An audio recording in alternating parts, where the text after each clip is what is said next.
di Funder. Funder tuh platform crowdfunding. Kalau misalnya teman-teman pengen kunjungi situs kami atau apps kami, boleh banget funder.id atau di Play Store juga udah ada. Itu kita biasanya melakukan crowdfunding terhadap kampanye sosial atau mungkin equity crowdfunding terhadap project-project yang wah tech banget nih. Itu biasa kita selenggarakan. Lalu juga saya investment di kripto itu udah dari 2017. Setelah saya lulus SMA, di situ banyak hal yang terjadi dalam perkriptoan pribadi. Jadi dari mulai loss yang mungkin nanti juga teman-teman mungkin bakal cerita banyak nih terkait loss-nya, lalu terkait hal lain juga mungkin nanti jatuhnya pada mining ya. Karena mining sendiri kenapa menarik untuk didiskusikan, karena nggak semua orang paham gitu konteks dari mining ini seperti apa. Karena pemainnya pun lebih banyak underground. Seperti Kang Jeff ini. Kang Jeff ini baru-baru ini nih ngeluarin alatnya. Padahal saya udah tahu udah lama banget. Tapi dia Kang Jeff ini baru mention sekarang-sekarang pas mau ada event ini. Jadi itulah menariknya kenapa mereka lebih cenderung underground, karena ya memang lebih nyaman underground. Lalu kenapa kami mining farm coba untuk show up, karena ya as a service mau nggak mau kita harus show up lah terhadap produk atau service yang kita tawarkan. So sedikit mention soal mining farm, maaf nih ya agak lama. Mining farm. Jadi mining farm ini adalah sebuah platform cloud mining yang di mana teman-teman bisa melakukan mining tanpa perlu melakukan pembelian terhadap alatnya atau ibaratnya mendevelop sebuah alatnya untuk melakukan mining. Jadi teman-teman hanya perlu melakukan sewa alat tersebut pada kami, lalu kami akan memberikan hash rate kepada teman-teman sebagai timbal balik terhadap penyewaan alat tersebut. Jadi teman-teman nggak perlu lagi nantinya untuk melakukan perawatan atau mungkin kalau kerusakan nanti gimana, itu kami yang tanggung. Ya mungkin segitu Kang. Oke, luar biasa. Saya kembalikan. Jadi yang trending nggak cuma cloud kitchen ternyata Kang JP dan Kang Boy ya, tapi juga ada cloud mining nih yang baru. Ini menarik banget. Mungkin teman-teman nanti kalau nggak sempat langsung bertanya atau gimana, boleh juga di follow Mining Farm atau Instagramnya Kang Boy juga. Siapa tahu mau nanya atau tertarik ke dunia mining ya, feel free banget. Mungkin bisa langsung follow dan DM nanti Mining Farm karena menarik banget konsepnya Mining Farm yang bakal kita bahas di sesi selanjutnya. Nah, mungkin terakhir ini buat perkenalan gitu kan sebelum kita masuk ke materi, Bung Fadel, mungkin secara singkat padat, mangga boleh perkenalkan diri sekarang, mangga. Masih ke mute, Kapten. Oke. Halo teman-teman, Sobat Fox. Pertama-tama perkenalkan, nama gue Fadel Fariza. Teman-teman bisa panggil Fadel aja. Gue pribadi kalau kesibukan sehari-hari, memang full-time trader. Gue biasanya misahin, kadang gue trading secara swing dalam mingguan, dan kadang gue scalping juga, beli pagi, jual besok, gitu. Nah, secara keseluruhan penghasilan gue atau pendapatan gue yang memang dihasilkan cuma murni dari trading. Sehari-hari ya gue nyari jajan, nabung, itu dari trading. Dan untuk investasi, gue sendiri juga invest di kripto. Jadi walaupun gue sehari-hari trader, karena menurut gue trader itu adalah profesi ya. Jadi kayak bisa dikatakan, orang kan bilang invest itu passive income. Orang bilang tuh katanya instrumen kayak saham dan kripto itu passive income, padahal bukan hanya bisa dijadikan passive income, tapi itu juga salah satunya ketika kita trading, karena kita menghabiskan waktu untuk menganalisis dan memperhatikan itu, maka itu bisa jadi active income juga. Nah, keuntungan dari trading itu baru gue investasikan. Sesuai lah nanti kita bicarain lebih panjangnya mungkin di diskusi itu aja mungkin, Bos Rian. Oke, menarik. Ini fun fact juga, Fadel Fariza ini juga baru-baru kemarin resign karena katanya keuntungan lebih besar ya daripada trading ya. Kebalik ya, keuntungan trading lebih besar daripada duit kerjaan, akhirnya memberanikan diri untuk resign. Nah mungkin nanti kita bakal kulik juga nih kayak, wah gila berani-beraninya resign gitu kan, duit yang pasti, duit trading. Dan ternyata memang ya gue sebagai temannya pun melihat kayak, oh emang gak ada duit trading kalau dari dia sih. Tapi kalau saya enggak ya, karena ya saya pribadi belum pro juga di trading gitu kan, dan bahkan masih banyak belajar dari Mas Fadel di sini. Nah, oke. Terima kasih tadi Kang Jeb perkenalannya, Kang Boy dan Bang Fadel juga. Tadi udah teman-teman udah kenal background masing-masing ya. Dari background-background berbeda, jadi ini bakal jadi diskusi yang cukup menarik. Nah, mungkin nanti juga sembari di sini, bentar kalau nggak salah itu ada Q&A. Nah, pokoknya teman-teman kalau ada yang mau chat deh, nanti siapa tahu kepikiran nih mau nanya apa, feel free banget ditabung aja pertanyaannya, ditabung pertanyaannya di kolom chat atau Q&A. Nah, nanti teman-teman bisa langsung submit pertanyaan di situ, di enter. Nah, siapa tahu udah kepikiran, aduh mau yang ini nih, daripada lupa langsung diketik aja. Atau nanti bisa juga langsung open mic, langsung diskusi bareng kita semua, kayak gitu. Nah, nanti kita bakal open Q&A langsung di sekitar sesi kedua ya, mungkin kita setengah jam kita diskusi panel dulu bareng narasumber yang ada. Nanti pukul 20 kita langsung open diskusi buat teman-teman, feel free banget tanya bebas, langsung ke Kang Boy, Kang Jep atau Kang Fadil juga boleh. BTW juga teman-teman mungkin yang di luar Jawa Barat, kita mohon maaf ya karena kebetulan orang Jawa, lama di Jawa Barat sendiri kebiasaan manggil Kang nih ya. Kalau saya sekarang pun udah di Jakarta sebenarnya. Cuma kalau udah ketemunya orang Jabar lagi nih kayak otomatis manggil Kang gitu kan. But it's okay lah. Nanti kita panggilnya Bang, Kang, Om ya boleh bebas. Nah, sekarang pertama-tama nih lanjut ke bahasan tadi sempat saya singgung bahwasannya biasanya yang masih awam itu ketika mau masuk kripto invest dulu. Jarang biasanya yang tiba-tiba ngucuk-ngucuk justru langsung trading, jarang banget kecuali memang dia basicnya pernah trading entah di saham atau di platform lain gitu kan. Tapi biasanya pada awalnya kayak gue mau masuk kripto nih gitu kan, katanya lagi rame, lagi naik, 100%, 150 dan sekian-sekian.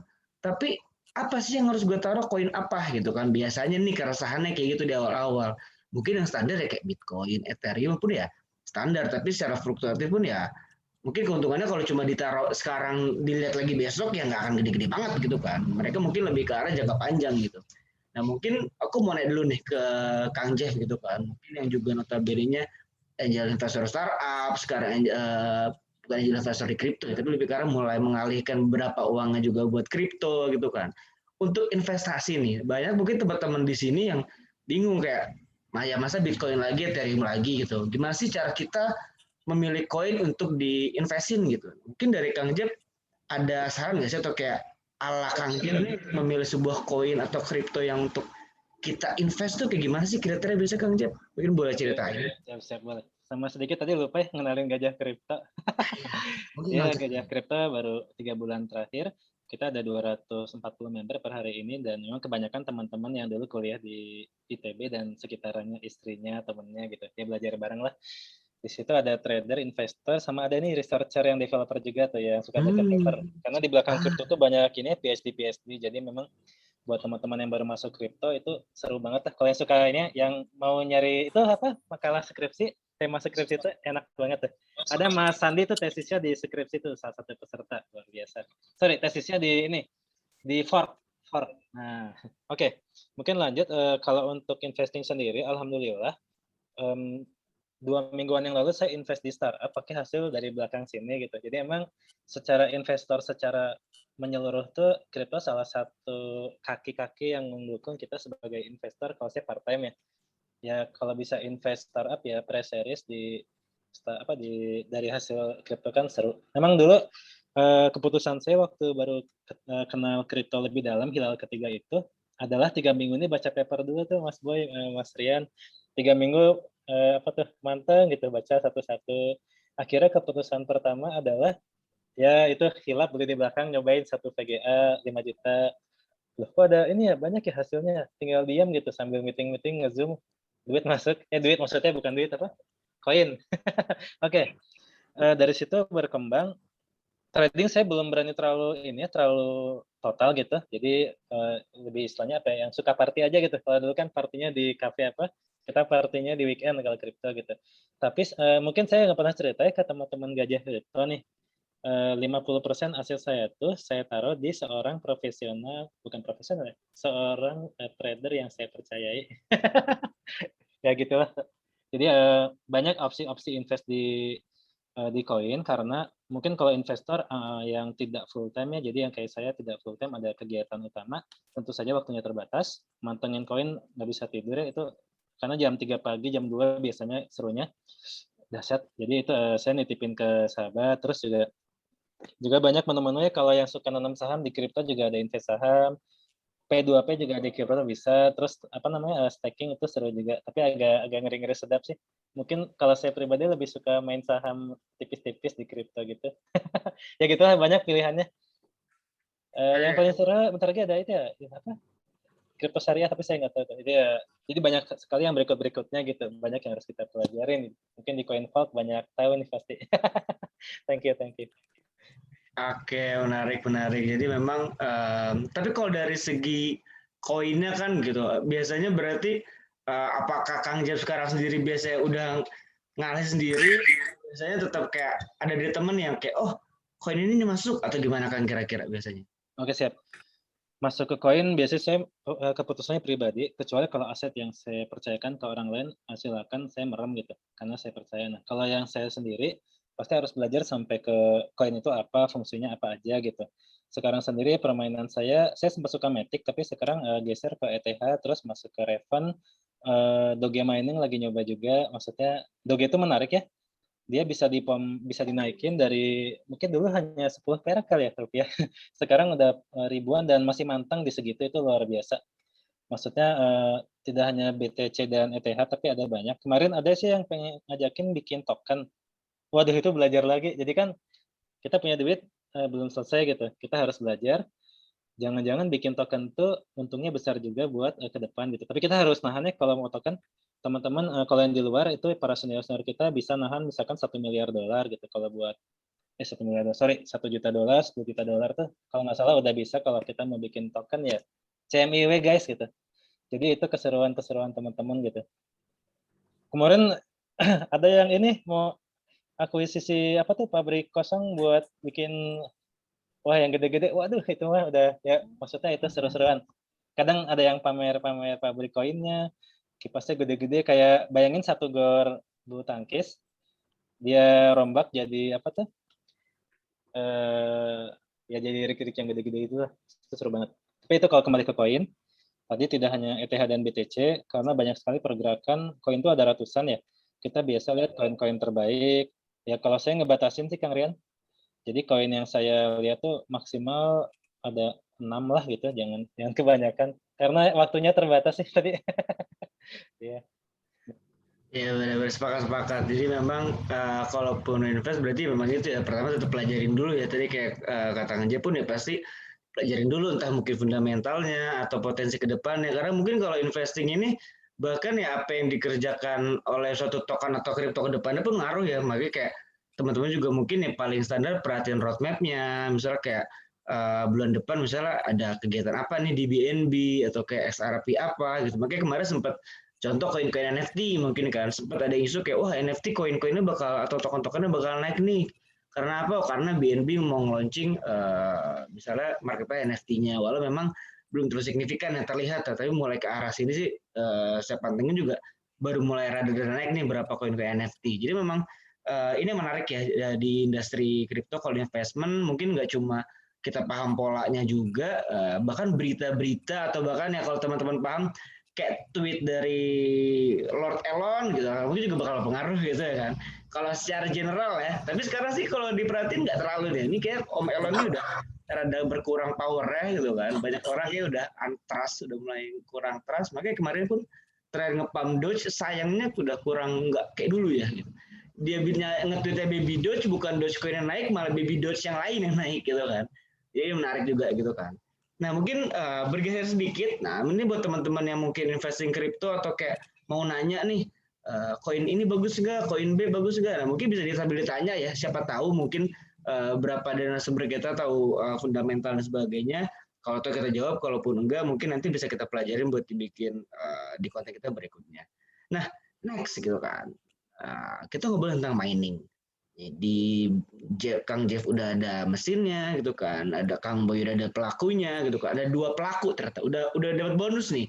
Saya pikir saya juga baru tahu nih Kang Boy ya, kemarin juga nggak tahu kalau Kang Jeff ini ternyata mining, tiba-tiba ngupload, waduh udah ada 2 rak gitu kan tiba-tiba gitu. Nah mungkin udah dari lama itu. Gitu. Nah mungkin bisa diceritain dulu nih Kang Boy gitu kan, sebelum kita bahas tentang teknis sebagainya. mungkin teman-teman masih pada bingung, sebenarnya tuh mining ngapain sih?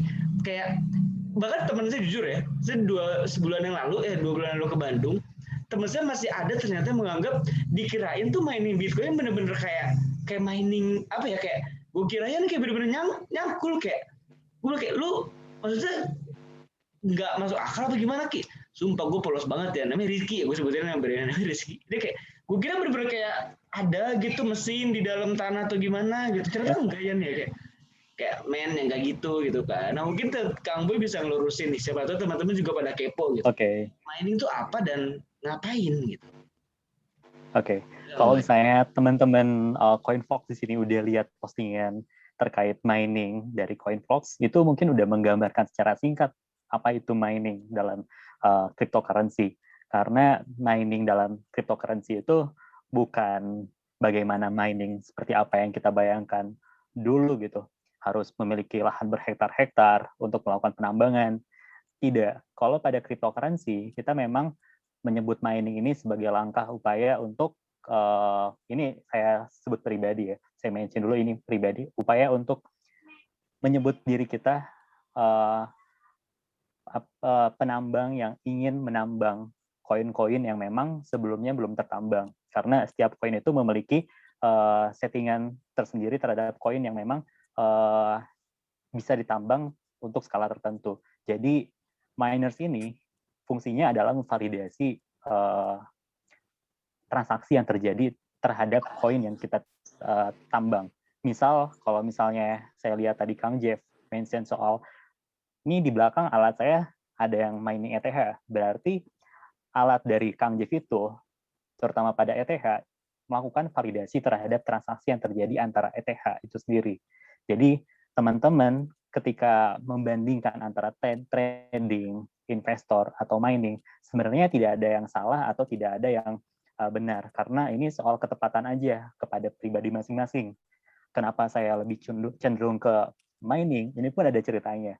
Jadi saat 2017 saya mulai masuk ke cryptocurrency, saat itu memang tidak se-booming sekarang. Cuman beberapa hal yang saya benar-benar notice dan saya tidak suka, yaitu terkait kejiwaan saya di trading dan investment terhadap cryptocurrency, saya tidak kuat gitu. Nah, ini makanya saya bilang soal ketepatan pada diri masing-masing. Kalau misalnya teman-teman lebih nyaman pada trading, investment, ya itu mungkin teman-teman cocoknya pada hal tersebut. Tapi setelah saya berpikir ulang saat itu, apa nih ya yang cocok dengan saya? Saya benar-benar suka dengan teknologi yang digunakan pada cryptocurrency, yaitu blockchain-nya. Karena sebagai seorang tech enthusiast, dan saya memang background-nya IT, saya sangat-sangat mempelajari soal blockchain ini, dan ini benar-benar inovatif banget. Saya pengen terjun nih ke industri ini. Tapi kalau misalnya dengan cara seperti trading, ini perspektif, baik lagi ke perspektif pribadi yang telah melakukan trading, saya tidak kuat gitu. Kejiwaan saya tuh goyang. Ketika lihat market down, wah saya udah ampun. Naik turunnya itu fluktuatifnya tidak terkontrol bagi saya. Ketika untung, saya cenderung lebih menahan pada saat itu. Ketika down, saya juga nahan. Jadi yang benar yang mana? Karena posisi saya saat itu, saya bukan analis yang bisa membaca fundamental dari sebuah koin, atau mungkin membaca analisa seperti yang mungkin senior-senior di sini bisa lakukan. Makanya saya melihat posisi saya baiknya di mana nih?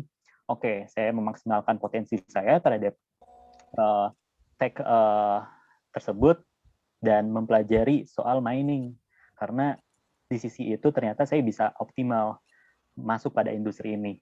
Di mining, saya hanya perlu invest pada alatnya dan melakukan mining tanpa perlu memikirkan kejiwaan saya. Karena saya tidak perlu lagi melihat market, misalnya tadi kata Kang Jeff, booming-boomingnya biasanya crypto trader itu di jam-jam subuh gitu kan. Wah, saya udah tidur jam segitu. Nanti saya kebablasan juga kan, maksudnya dalam artian market cap, kalau kita ketinggalan kereta, wah udah tuh, kita malah dipucuk nanti masuknya, sayangnya gitu kan. Jadi saya memposisikan diri mencari yang paling tepat, yaitu mining. Lalu di mining pun saya pelajari nih, ini lebih ke sharing ya, lebih ke sharing bagaimana waktu saya mempelajari soal mining, tidak hanya melakukan penambangan terhadap Bitcoin saja gitu teman-teman. Jadi ada beberapa penambangan yang bisa dilakukan untuk kita memulai mining. Nah, salah dua contoh yang memang booming saat ini yaitu penambangan Bitcoin dan penambangan Ethereum. Alatnya pun yang digunakan bisa sama ataupun sangat berbeda gitu. Seperti Bitcoin itu memiliki alat yang khusus untuk penambangannya, yaitu disebut unminer. Jadi kalau misalnya teman-teman searching di Google, udah banyak informasinya terkait alat-alat mining itu apa aja. Jadi yang tadi saya sebutkan baru unminer, belum lagi VGA yang benar-benar komersialnya luar biasa. Harga VGA udah nggak masuk akal sekarang. Kalau misalnya teman-teman tanya sebulan yang lalu, itu udah peak-peaknya, puncak-puncaknya. Udah VGA tuh nggak ngotak lah harganya. Harga satu VGA untuk kita build PC aja udah nggak masuk akal. Makanya banyak teman-teman saat itu untuk mendevelop PC mending beli Mac gitu kan jatuhnya. Tapi sekarang alhamdulillah harga VGA udah mulai turun, tapi memang tidak terlalu signifikan. Cuman untuk teman-teman masuk pada industri cryptocurrency melalui mining, itu mungkin sekarang adalah momen yang tepat. Secara pribadi saya bilang begitu, kenapa? Karena harga dari device atau hardware yang digunakan udah mulai turun. Dan kita nggak tahu kan, seminggu atau 2 minggu ke depan, harga alatnya bakal naik lagi atau tidak. Nah, mengantisipasi dari kejadian 2017, yang dimana saat itu memang banyak supply yang tinggi ketika miners itu menjual alatnya. Tapi dalam momen tertentu, harganya itu naik lagi signifikan. Orang-orang yang membeli di harga rendah itu sangat diuntungkan untuk hari ini. Jadi ibaratnya ROI gue ini nggak terlalu lama gitu. Ketika gue harus memulainya dari sekarang, mungkin ROI gue untuk bisa BEP mungkin membutuhkan waktu hanya 8 bulan atau sampai 1 tahun maksimal. Tapi kalau gue misalnya masuk di pucuk, mungkin BEP gue bisa loss sampai 2 tahun atau 3 tahun nunggu. Atau bahkan misalnya nggak take a profit dari si mining ini. Nah, lalu yang saya pengen lanjutkan terkait alat mining, baru Antminer dan VGA. Jadi kalau kita ngupas mining ini sebenarnya nggak akan cukup sejam 2 jam. Cuman saya akan menggarisbesari ini dengan sebuah cerita dari mana awal saya memulai mining hingga konteks mining secara general kayak gimana. Lalu oke, ketiga itu ada sekarang tuh prosesor bisa digunakan untuk mining juga.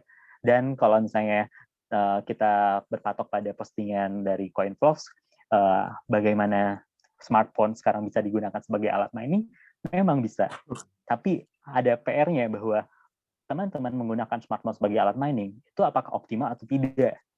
Tentunya tidak, karena penghasilan yang dihasilkan dari mining melalui smartphone teman-teman itu belum seberapa untuk saat ini. Tapi untuk nantinya kita nggak tahu.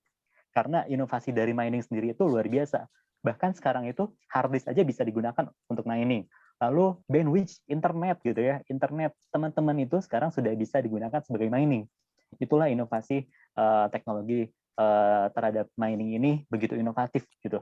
Itu yang saya sangat suka dan mungkin teman-teman juga ketika masuk ke mining akan terpaksa untuk memfollow up sebuah informasi terkait mining. Jadi teman-teman wawasannya juga akan semakin luas karena mau nggak mau gitu kita harus melakukan hal itu. Cuman ada salah satu jalan keluar gimana sih gue pengen mining tapi tidak perlu memikirkan hal tadi kayak gue harus mulai dari mining yang mana, ETH, Bitcoin atau apa. Nah, teman-teman mungkin bisa salah satunya melalui platform cloud mining. Jadi melalui individu memang sangat diuntungkan. Tapi PR-nya teman-teman tidak bisa mulai dari 1 juta, 2 juta, atau 5 juta. Karena tidak akan optimal gitu. Teman-teman memulai mining, gue punya budget 10 juta, gue pengen mulai mining. Apakah optimal? Mungkin tidak. Apakah bisa? Iya. Cuman penghasilan dari budget segitu mungkin tidak akan bisa memberikan balik modal cepat. Tapi ketika teman-teman bisa patungan untuk menyewa atau membeli alat mining itu, maka teman-teman akan bisa memiliki sebuah alat yang optimal. Katakanlah sekarang, kalau saya bisa bilang, untuk teman-teman bisa memulai mining dengan cara optimal, itu dibutuhkan dana ya, kurang lebih 80-150 juta. Itu untuk 1 rig doang. 1 rig itu, oke, teman-teman maaf lagi nih, ada sebutan rig. Rig itu apa? Rig itu mesin. Rangkaian mesin dalam sebuah mining itu kita biasanya mengkelompokkan sebuah mesin itu dengan sebutan rig. Jadi kalau teman-teman lihat nih di background-nya Kang Jeff, itu di belakang, itu yang urutannya di atas itu bisa disebut satu rig gitu. Jadi bisa disimpulkan dengan cara begitu atau dari Mobo-nya. Mobo itu motherboard ya. Motherboard, kalau misalnya motherboard itu memiliki 12 VGA, karena sekarang ada motherboard yang bisa menampung 12 VGA. Nah, itu disebut satu rig. Nah, kurang lebih seperti itu teman-teman. Lalu penghasilan dari mining itu seperti apa? Ini pasti yang ditunggu banget. Untuk saat ini, memang mining terhadap cryptocurrency tidak seluar biasa sebulan yang lalu ketika baru-baru boomingnya cryptocurrency. Mungkin didukung, dan ini juga bukan mungkin lagi ya, memang didukung dengan daya ungkit dari si cryptocurrency itu. Kenapa saya bilang sebulan yang lalu itu penghasilan cryptocurrency luar biasa? Karena nilai dari setiap koin itu luar biasa tinggi. Tidak seperti sekarang yang mungkin down-nya kurang lebih di range average 30-50% dari harga sebulan kemarin. Nah, penghasilan dari mining pun memang ikut serta terakibat oleh penurunan atau kenaikan dari koin tersebut. Tapi balik lagi, ketika teman-teman masuk ke mining, itu beda halnya dengan teman-teman melakukan trading. Ketika loss, mungkin teman-teman akan kehilangan uangnya ketika cut loss. Tapi kalau misalnya di mining, ketika teman-teman menghadapi situasi seperti sekarang yang dimana koin itu turun, teman-teman tidak akan kehilangan asetnya karena asetnya itu berbentuk fisik gitu kan. Nah, itu ya bagaimana teman-teman bisa menyimpulkan apakah saya berposisi di trading, investing atau mining. Balik lagi tidak ada yang salah, ini soal ketepatan pribadi aja, cocoknya di mana. Begitu, Kak. Saya balikan lagi nih ke Kang. Ini luar biasa ya. Ini luar biasa. Ini definisi kita nanya A dijawab sampai Z. Ini luar biasa. Jadi kayak bonus. Saya sebagai moderator jadi bonus nih kan.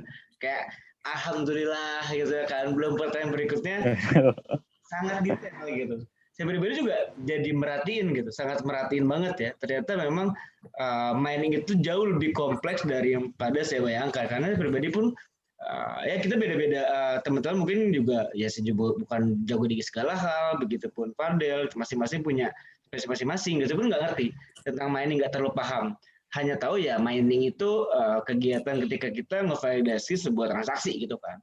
Nah ini mungkin buat teman-teman yang belum paham juga, kayak kalau di kripto atau di blockchain itu kan antara transaksi itu ibaratnya nggak ada third parties ya. Dalam artian kalau kita bank kayak e-money sekarang atau digital money sekarang ya ada bank pihak ketiganya.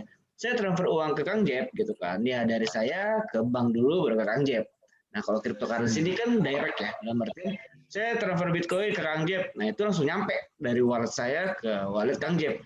Saya memverifikasi validasi. Nah inilah para miners gitu kan, yang salah satu fungsinya terutama adalah ibaratnya melakukan validasi terhadap transaksi yang dimana setiap transaksi itu nanti akan ada dapat fee-nya ya Kang, atau upahnya. Betul nggak kayak gitu Kang? Iya.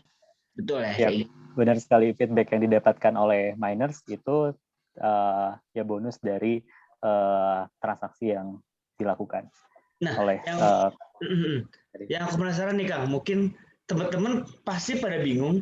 Jadi sebenarnya dalam arti gini, ketika kita mau mining, let's say kayak, modal lumayan tadi ya, kayak mungkin sekarang nih bisa 80-an kalau udah cukup oke ya, walau kalau tadi kata Kang Boy, bisa aja sih 10-an juta dapat, cuma kan nggak optimal. Kalau udah oke mungkin di atas 50-80 tadi. Nah, dalam artian kayak gini, yang saya penasaran juga, mungkin teman-teman pada penasaran, kegiatan mining itu seperti apa sih? Apakah kayak dalam artian misalnya gini, saya beli VGA atau beli apa, saya setup, terus saya misal pakai aplikasi A, terus saya setting gitu kan, klik tombol sudah running sendiri, terus saya tinggal kerja, terus dia tinggal berenang, saya tinggal jogging gitu, jalan terus-terusan, atau memang kayak ada tiap sejam sekali harus kita cek, atau kayak harus rutin maintenance, atau seperti apa nih, atau kayak ya udah pure beli, setup, setting, tinggal. Gimana kan kira-kira? Oke. Flow pertama dari kita memulai mining, berarti kita memang harus membeli alatnya dulu. Kalau misalnya kita melakukan mining itu individu ya, kayak seperti Kang Jet. Setelah kita merakit alat yang kita beli, kita men-setting konfigurasi dari alat mining ini, kita tentukan mau ke koin mana. Tapi dari situ kita harus cocokkan dulu terhadap pool yang kita pilih. Jadi pool ini pun perlu dipertimbangkan. Pool itu apa sih? Pool itu adalah platform di mana kita ikut serta ke dalamnya untuk penambangan. Jadi untuk penambangan benar-benar literally mandiri itu agak sedikit sulit untuk pemula. Lebih baik kita mencari platform pool yang bisa menampung penambangan kita. Kayak contohnya, kalau misalnya Kang Jeff, mungkin saya bisa mention kalau nggak Ethereum, NiceHashed pasti. Nah, kalau misalnya dari mining farm sendiri, kita menggunakan dua platform itu. Jadi kita memilih misalnya platform pool kita, apakah NiceHashed, Ethereum, atau apapun itu, nanti di situ kita setting koin mana yang akan kita tambang. Nah, setelah kita pilih dan kita setting, kita tinggal tunggu aja alat itu bekerja. Dan untuk perawatannya, ini memang harus rutin. Rutinnya itu dalam jangka waktu seperti apa sih?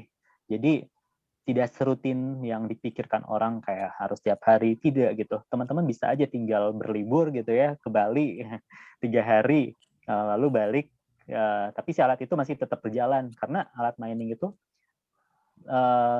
dijalankan benar-benar keras banget gitu. 24 jam mereka bekerja untuk menghasilkan uang untuk kita. Jadi mereka setelah bekerja keras ya tentu harus dirawat. Dirawatnya biasanya kalau dari mining farm sendiri seminggu 2 kali atau seminggu sekali. Dan itu pun sebenarnya udah sangat rutin gitu. Biasanya kadang 2 minggu sekali juga cukup. Tapi tergantung dari perawatan kita seperti apa dan fasilitas terhadap platform pendukung di area kita seperti apa. Maksudnya apa? Maksudnya alat mining itu ditempatkan pada kondisi seperti apa gitu. Apakah kondisinya itu lembab, kondisinya itu panas, lalu apakah kondisi itu dingin? Karena itu sangat berpengaruh terhadap kita merawat alat kita. Kalau misalnya mining farm sendiri, kita melakukan perawatan secara optimal karena kita sudah membawa alat ini ke gudang kita sebagai anak dari kita sendiri. Karena kita sudah sulit untuk mendapatkannya sejauh ini, jadi mau nggak mau kita rawat semaksimal mungkin dengan memberikan akses pendingin terhadap ruangan penempatan mining tersebut, lalu juga kondisi ruangan sebisa mungkin bersih, karena ini berpengaruh banget terhadap alatnya, dan juga kontrol terhadap listrik pun perlu dipertimbangkan. Jadi makanya setiap alat mining itu biasanya terdapat PSU. Nah, ini yang berfungsi untuk mengontrol daya listrik yang masuk. Jadi jangan sampai listrik yang masuk itu tidak terkontrol sehingga merusak alat kita. Nah, seperti itu. Lalu kalau misalnya benefitnya ya tinggal kita withdraw aja dari pool tadi. Jadi misalnya kalau kita case-nya itu Ethereum melalui platform NiceHashed misalnya, itu hanya perlu menunggu dari mining itu menghasilkan 0,001 ETH atau sekiranya sekarang itu dari Bitcoin berarti sekitar 500.000 itu teman-teman udah bisa WD. Jadi sesimpel itu gitu. Kalian tinggal nunggu misalnya 2 hari nih, di 2 hari udah 500.000 nih penghasilan teman-teman dan teman-teman udah bisa WD ke wallet lokal teman-teman. Nah, flow-nya kurang lebih kayak gitu. Oke, menarik banget. Jadi sebenarnya memang secara sederhana bisa dikatakan ya sebenarnya ya mesin uang ya sebenarnya secara nggak langsung ya. Cuma memang ya dalam artian ya gini deh ya kedengeran cepet-cepet tuh. Teman-teman ya mungkin jadi sebenarnya ada kerusuhan ya. Oke, jadi kayak mungkin nggak bisa kayak harus wah saya langsung nggak fokus baik lagi. Nah jadi ibaratnya kayak nggak semudah itu juga, tapi ternyata ya ibaratnya ya tetap sih high return lah ya gitu. Mungkin butuh modalnya banyak dan juga kayaknya sih nggak semena-mena kayak teman-teman tinggal beli terus pasang sih ya. Bakal butuh teman-teman yang ngerti juga kalau saya rasa sih. Lalu kayak ya kita nggak tahu software gimana makainya, installnya, colok apalagi kayak saya pribadi rada cuek ya, saya tipikal yang nggak terlalu ngerti colok-mencolok ya, jadi kayak mungkin butuh bantuan juga. Ya mungkin nanti siapa ada rezeki bolehlah kayak kita taruh gitu kan 1-2 di kantor gitu kan biar kayak anjir kayak asik sih ya kalau webinar belakangnya habisin duit gitu ya kan. Ntar kita nyusul Kang Jep.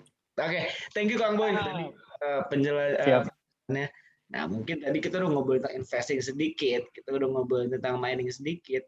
Nah, sekarang kita ngobrolin tentang trading nih. Ibaratnya mungkin teman-teman di sini juga ada minat trading atau mungkin udah pro dalam dunia trading, who knows gitu kan. Nah, mungkin di sini kita bakal ngobrol nih. Kita bakal ngobrol sama Bung Fadel gitu kan. Yang notabene di sini sudah cukup hatam lah dalam artian dunia-dunia trading gitu kan. Dan di sini biasanya awal-awal nih, mungkin kalau teman-teman di sini baru mau mulai trading atau baru mau mulai kripto, tapi gue mau invest, males gitu kan. Gue maunya mantengin gitu kan. Gue mau belajar chart gitu.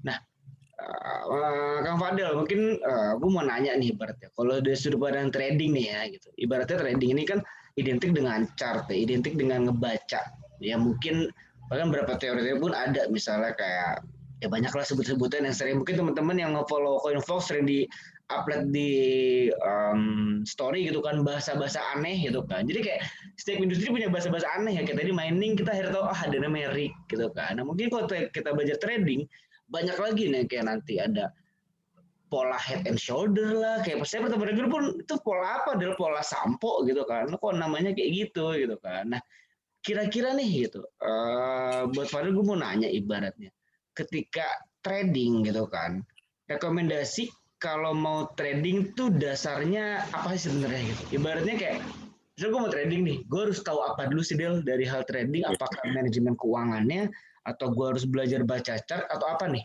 step-stepnya, mungkin supaya teman-teman yang nonton ini bisa langsung praktikal nih, kayak gitu Del. Gimana Del?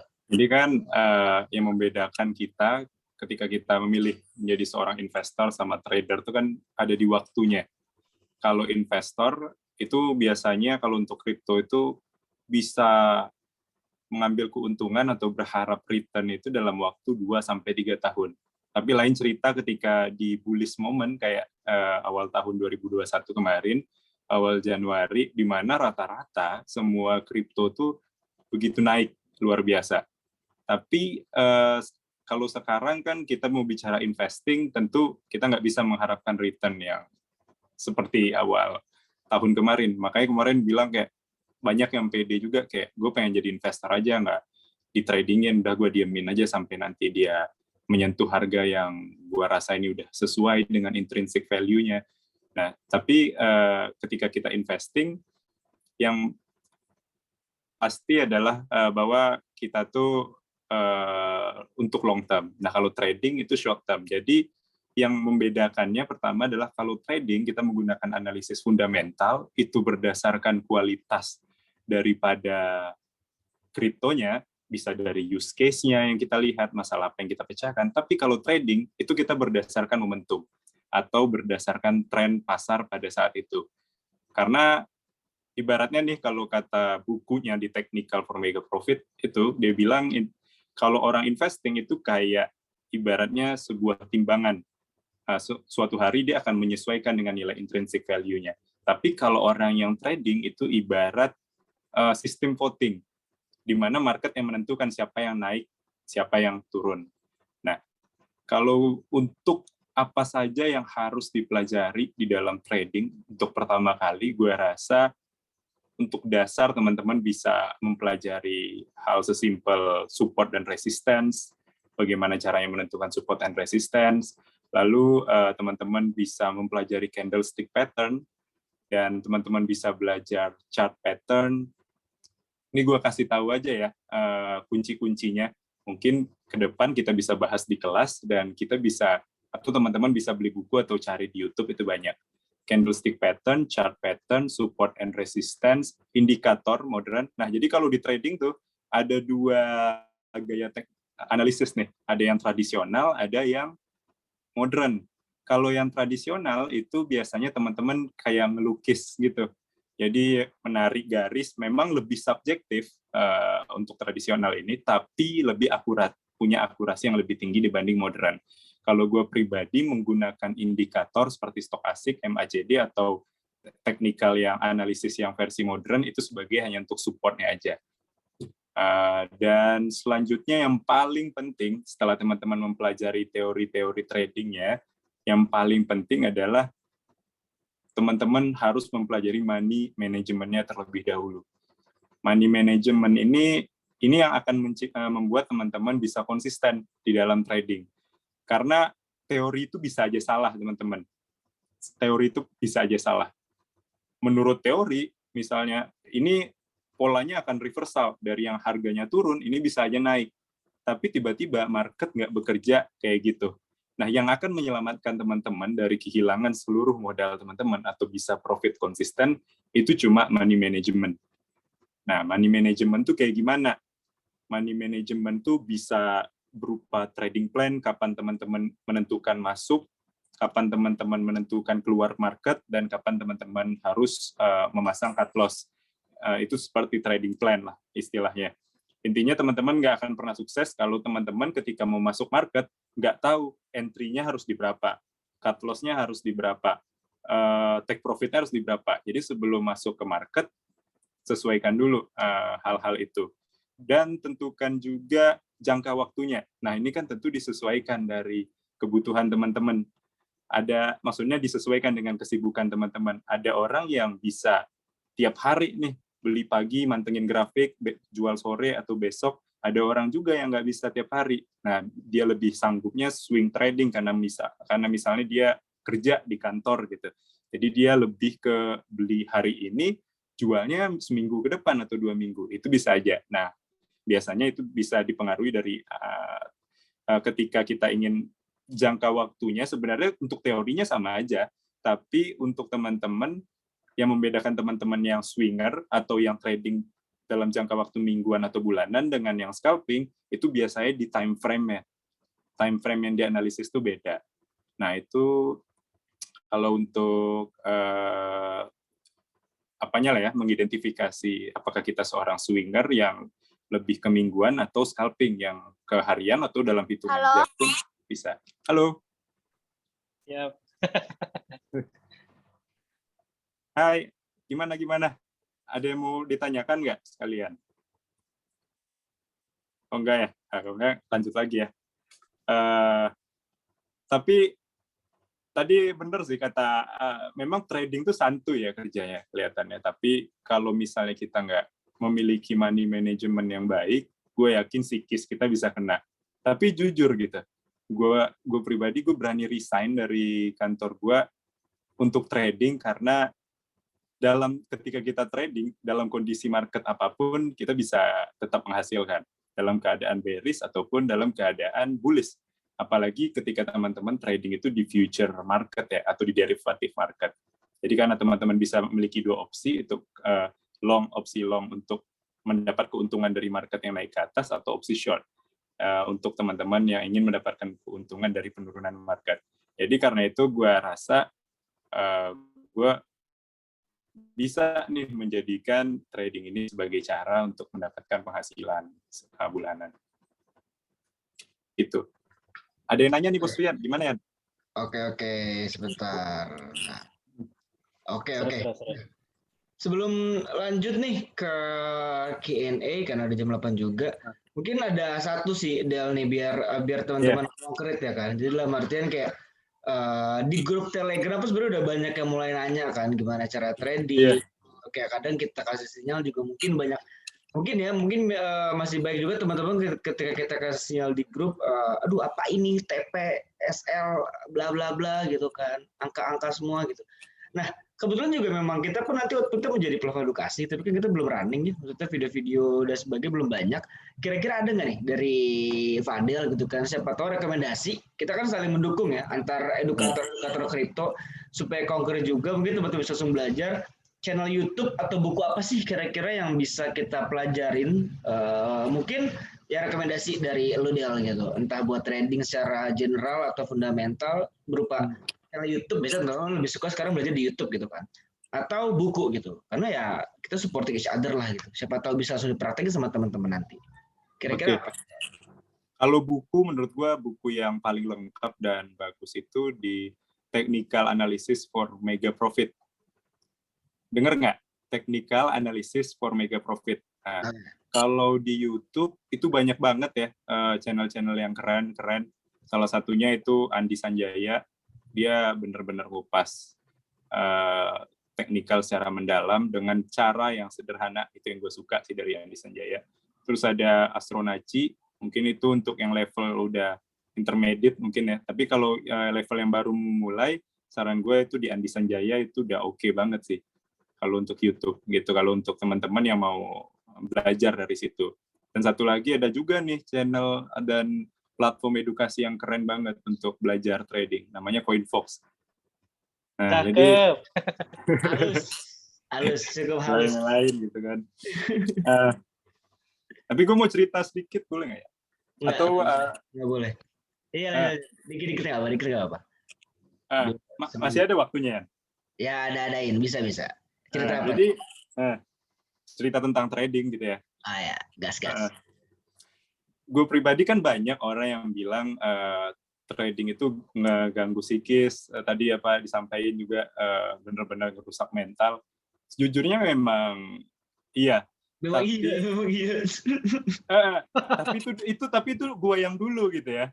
Itu yang gue yang dulu. Itu ngerusak mental banget sebenarnya. Kalau kita tarik apa nih ya? Kita tarik secara data. Sebenarnya lebih banyak orang yang kaya itu dari investasi atau dari trading secara panjang gitu dibanding trading secara scalp atau secara jam atau harian. Nah, lebih ke predict market secara luas gitu dengan gambaran yang lebih panjang dan luas. Nah, itu yang gue lihat. Jadi gue menyesuaikan sendiri pola trading gue tuh. Jujur gue trading tuh nggak pakai cut loss sekarang ya. Pakai, tapi gue trading tuh sekarang menggunakan money management itu dollar cost averaging. Jadi ini yang membuat gue, mungkin kalau misalnya gue ngasih sinyal di CoinFox kan, kita ngasih sinyal di CoinFox, ada cut loss-nya, ada TP-nya. Tapi ketika teman-teman cut loss, teman-teman loss gitu. Karena teman-teman yang kita kasih tahu di CoinFox kan itu hanya sinyal-sinyalnya aja ya. Tapi kita nggak ngasih tahu money manajemennya gimana. Kenapa kita nggak bisa ngasih tahu? Karena itu disesuaikan dengan kebutuhan teman-teman sendiri. Yang bikin gue bisa tenang trading itu adalah money management, balik lagi. Nah, money management yang gue gunain itu dollar cost averaging. Jadi gue mempunyai cara, gimana caranya gue trading, tapi persis kayak orang yang investasi. Kalau orang invest tuh kan ketika harga makin turun, dia makin senang. Sehingga dia bisa akumulasi atau serok di harga yang lebih murah. Gue pun trading juga menggunakan cara-cara seperti itu. Jadi kayak misalnya jadi gue nggak langsung all in, gue nggak langsung banyakin modalnya, bener-bener gue udah tahu gue siap kehilangan berapa ketika gue entry posisi, sehingga pas kehilangan gue nggak terlalu apa, dan gue bagi step-step untuk masuk ke market. Itu bisa sampai 4-5 kali dengan kekuatan ketahanan modal gue. Jadi misalnya gue entry Bitcoin di harga 40.000 misalnya. Tiba-tiba harga naik, harga turun, gue entry long misalnya, sehingga gue mengharapkan kenaikan. Tiba-tiba harga turun ke 35.000. Di situ gue pasang lagi. Awalnya misalnya gue beli Bitcoin, 1 Bitcoin katakanlah misalnya ya, di harga 40.000. Ketika harga turun 35.000, itu gue lipat gandakan lagi menggunakan kompensasi. Menjadi di harga 35.000 gue beli 2 Bitcoin. Ketika turun lagi di 30.000, gue langsung beli lagi Bitcoin, gue lipat gandakan lagi dengan kompensasi. Dari yang gue tadi beli 1-2, berarti gue beli sebanyak 6 gitu. Jadi kan harga tuh nggak mungkin, secara psikologi pasar, harga tuh kan nggak mungkin turun terus, nggak mungkin naik terus. Nah, jadi ketika kita menggunakan cara akumulasi seperti itu, kita bisa trading dengan psikis dan mental yang lebih nyantai dengan mencari harga rata-rata, karena harga kan nggak mungkin turun terus, pasti ada pantulan ke atas. Nah, itu yang bikin gue bisa lebih tenang dalam trading. Dan gue dan teman-teman tim juga, Aji dan Dika, dalam waktu dekat kita bakal buka kelas CoinFox dan kita akan kupas deh semua di situ. Itu aja, Zian. Ya. Pusing lah, masa enggak gitu kan ibaratnya. Tadi mungkin teman-teman udah ngebahas cukup dalam gitu kan tentang trading. Karena memang menariknya seperti itu teman-teman ya. Nggak cuma di investing, bahkan ya kalau di invest ada bahasa kayak burn mungkin, ada bahasa listing dan sebagainya. Di trading pun ada bahasa-bahasa alien yang lain. Memang itulah juga kenapa di CoinFox pun kalau teman-teman follow TikToknya kadang kita ngasih konten-konten berupa KKBC ya, yaitu kamus KBBC, Kamus Besar Bahasa Kripto gitu. Karena memang di industri kripto ini banyak bahasa-bahasa alien gitu kan. Mungkin teman-teman ya saya pun awal-awal banyak belajar kayak ini sih teh burn itu apa gitu kan, nih LP token teh apa gitu kan, atau kayak tadi banyak bahasa-bahasa juga di-share oleh Bung Fadil gitu kan. Nah mungkin kita udah masuk ke jam 8 juga. Tadi kita udah ngobrol secara singkat lah ya dari teman-teman, walau memang sedikit cukup luas bahasan kali ini, tapi kita open banget karena kebetulan ya sebetulnya secara langsung kita bisa bahas masing-masing dalam artian let's say teman-teman mau nanya tentang potensi koin ya Kang Jeb dan Kang Fadil bisa bahas, atau mungkin tentang mining Kang Jeb dan Kang Boy juga bisa bahas. Jadi nggak harus direct ke satu pembicara. Nanti mungkin masing-masing Kang Boy, Kang Fadil, Kang Jeb juga bisa melengkapi pertanyaan-pertanyaannya kan. Dan juga biar makin seru, sebetulnya sudah banyak nih pertanyaan-pertanyaan yang muncul di kolom chat kan. Tapi mungkin barangkali ada nggak nih kira-kira nih biar kayak Bapak Guru gitu kan. Ada nggak nih yang langsung bertanya gitu kan. Nah ini biar seru nih. Ini biar rada asik gitu kan. Kira-kira ada nggak berani langsung nanya, mungkin langsung on mic atau nah langsung kan muncul. Di sini ada Bung Sandi. Gak apa-apa, mungkin teman-teman juga yang mau on cam dan sambil ngantri boleh banget. Bung Sandi. Boleh ya. Boleh, mau. Gimana Bung Sandi?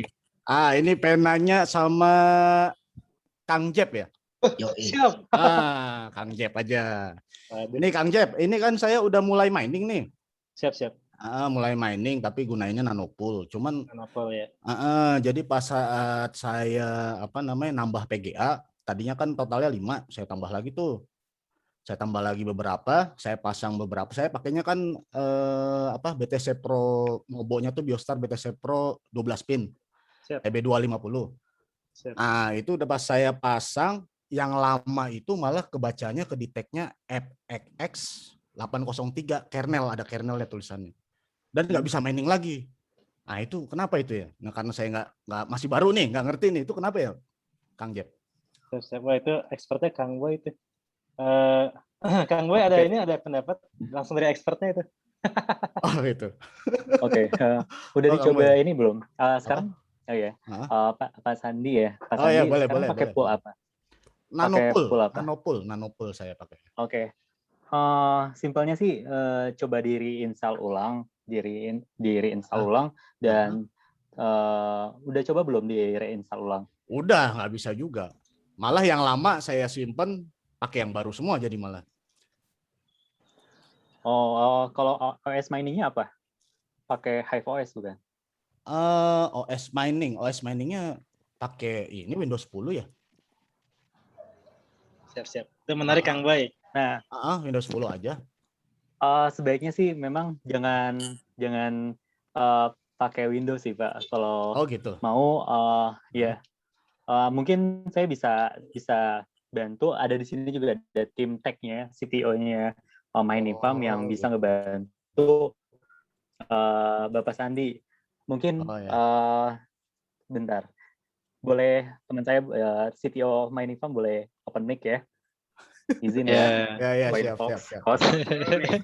Langsung di sini ada dahsyat. Keluarin nih. Masternya. Ada Amozan di sini dari CTO Minifam. Silakan Amozan.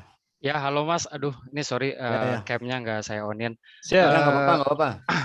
Jadi kalau di Mining Rig itu ada beberapa keterbatasan ya di antara dua OS, yang antara Windows dan Linux. Salah satunya itu adalah di segi overclocking-nya.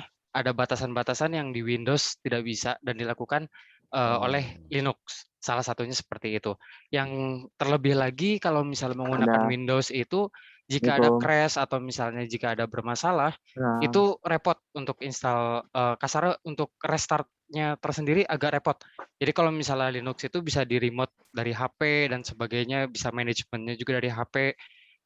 Lebih baik sih disarankannya bisa pakai Hive OS atau pakai Rev OS yang gratis juga kalau hanya satu rig ya, karena belum dikenakan biaya. Dari segi instalasinya juga sangat mudah, banyak yang share juga di YouTube.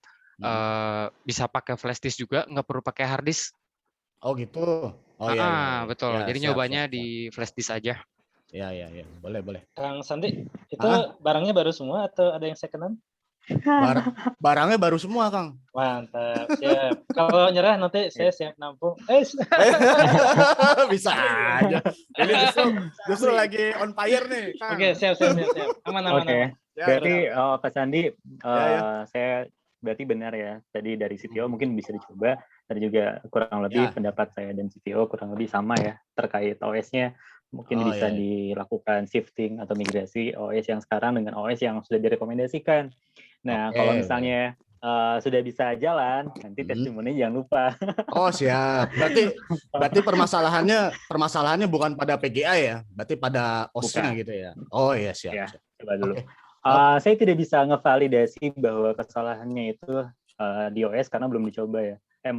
Jadi kalau misalnya sudah dicoba dan memang tidak bisa, mungkin bisa kontak saya, nanti saya bantu lah. Oke, siap. Kira nyari problemnya di mana. Siap, terima kasih. Oke, luar biasa. Thank you. Kang Rian, 25 doge buat Kang Sandi. Oh, alhamdulillah. Atur nuhun, Kang. Ini emang Kang Jun ini orangnya banyak surprise ya. Aduh, lumayan. Dapat berapa nih kira-kira, Kang? 25 tadi 25. Nanti ada door prize 100 doge masih di belakang. Oh, mantap. Oke, nah mungkin nanti bisa koordinasi nih Kang Sandi, mungkin bisa udah ngisi email kan Kang ya? Maksudnya ngisi form atau enggak Kang ya tadi ya? Oh, langsung masuk, Kang. Oh, langsung masuk ya? Dari grup tele atau gimana tadi? Dari grup dari yang WA ya? WA ya. Oh ya, nanti langsung japri saya Kang. Oh, siap. Oke, lanjut. Yes, oke. Next, berikutnya nih, thank you Kang Sandi tadi. Wah, ini luar biasa ya. Sangat teknis, pembahasannya sangat seru. Makin malam makin gas. Dan ada nggak nih kira-kira teman mungkin yang mau nanya langsung lagi, ngobrol-ngobrol kayak Kang Sandi tadi itu kan. Hisham, Raisenher. Oke, Kak Hisham mungkin mangga kalau mau tanya. Oke. Halo Kak Hisham.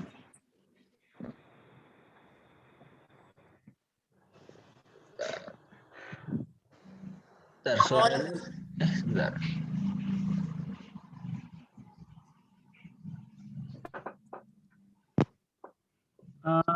Jadi kalau misalkan dengar penjelasannya dari Mas Fadel tadi, tradingnya itu mirip-mirip dengan trading saham biasa ya? Sama Bang, ya. Ya, sama gitu. Nah, pertanyaan saya sih berkisar tentang brokernya gitu atau trading platformnya. Kan di sini kayak misalkan ada dari, nggak sebut merek ya, ada dari apa ya, dari I atau dari P gitu kan, sama yang trading platform yang dari luar misalkan. Itu plus minusnya atau yang Mas Fadel alami itu seperti apa gitu kan? Ya, kalau itu untuk trading platform, ya, kalau di kripto ini membedakan di saham kan sebutannya itu sekuritas, Bang. Kalau di kripto ini kita biasanya menyebut exchange, dan exchange memang benar ada yang dari luar dan ada yang dari dalam negeri. Nah, kalau untuk yang dalam negeri, saya sebut aja ada Indodax, ada Toko Kripto, ada Pintu, dan Luna, dan lain-lain. Nah, yang membedakan mereka satu sama lain biasanya di fitur. Ada beberapa exchange yang nggak menyediakan fitur stop loss otomatis, dan ada yang menyediakan juga. Dan juga di masing-masing exchange itu nggak semua kriptonya ada. Jadi misalnya di Indodax, si kripto ini ada, tapi di Toko Kripto, si kripto ini nggak ada misalnya. Nah, itu bisa disesuaikan saja dengan pilihan kripto dari yang ingin Abang trading. Karena kan kalau kita trading sebenarnya nggak terlalu mandang kriptonya ya Bang ya. Kita nggak terlalu mandang fundamentalnya, tapi memang kita murni untuk melihat momentumnya, melihat mana tren pasar yang kiranya bisa menghasilkan untuk kita dalam waktu yang pendek gitu. Nah, kalau untuk plus minusnya, menurut gue pribadi, karena gue menggunakan exchange luar ya, Binance. Kalau gue pribadi gunain Binance, kenapa? Karena di Binance itu fiturnya yang lebih lengkap. Karena kalau di exchange Indonesia sendiri itu nggak ada future kontrak gitu Bang. Nggak ada future market atau nggak ada derivative market. Tapi di Binance itu ada. Jadi kalau trading gue lebih menggunakan di Binance karena juga fee-nya, free transaksinya itu lebih murah Bang. dibanding yang lain. Kalau yang Indo, ya itu tadi fee-nya yang membedakannya ada di fitur, jenis-jenis kriptonya, atau jumlah kriptonya, dan di fee-nya. Mungkin itu yang bisa jadi Abang jadikan pertimbangan untuk memilih exchange. Itu Bang. Oh, ya. Kalau permasalahan misalkan kan trading cepat nih, kadang masalah trading kayak delay gitu, kita mau ngejar momentum gitu kan, kita mau exit, buru taunya delay, ujung-ujungnya udah loss duluan gitu. Kalau kayak gitu trading platform yang not recommended gitu kalau kita mau gabung gitu, karena mencegah hal seperti itu. Kalau saya pribadi, karena mungkin saya belum tahu ya yang fitur-fitur trading lain, karena saya selama trading di kripto itu saya hanya menggunakan 2 platform trading, maksudnya exchange, yaitu Toko Kripto dan Binance. Kalau di Binance sendiri itu sebenarnya ketika kita trading tuh ada macam-macam opsi untuk kita melakukan order, Bang.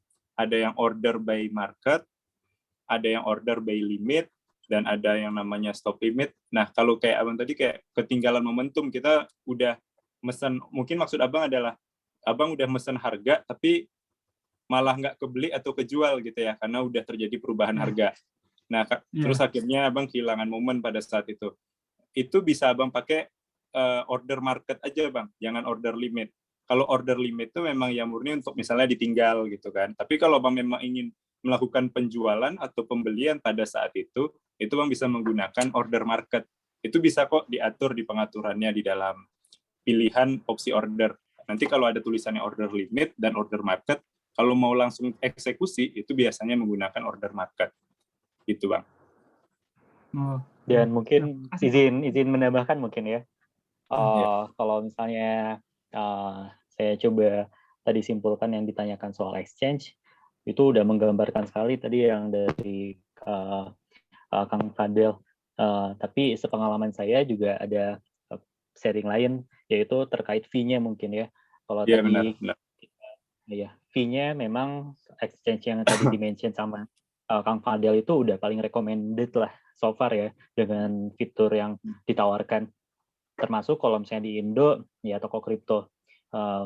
Sorry for mention brand gitu ya. Tapi memang itu yang so far exchange paling recommend untuk saya pribadi atau mungkin dari Kang Fadel juga. Nah, itu balik masing-masing apakah mau sama teman-teman exchange-nya itu dipilih ke Indodex. Ya, so far ini ya, permasalahannya itu saya nangkapnya, sepengalaman saya di Indodex, lebih ke down-nya. Jadi ketika kita pengen buy coin pada positioning misalnya seperti Dogi kemarin. Dogi kemarin saya ngelihat sekali gitu ya situasi bagaimana market itu sering sekali down di Indodex.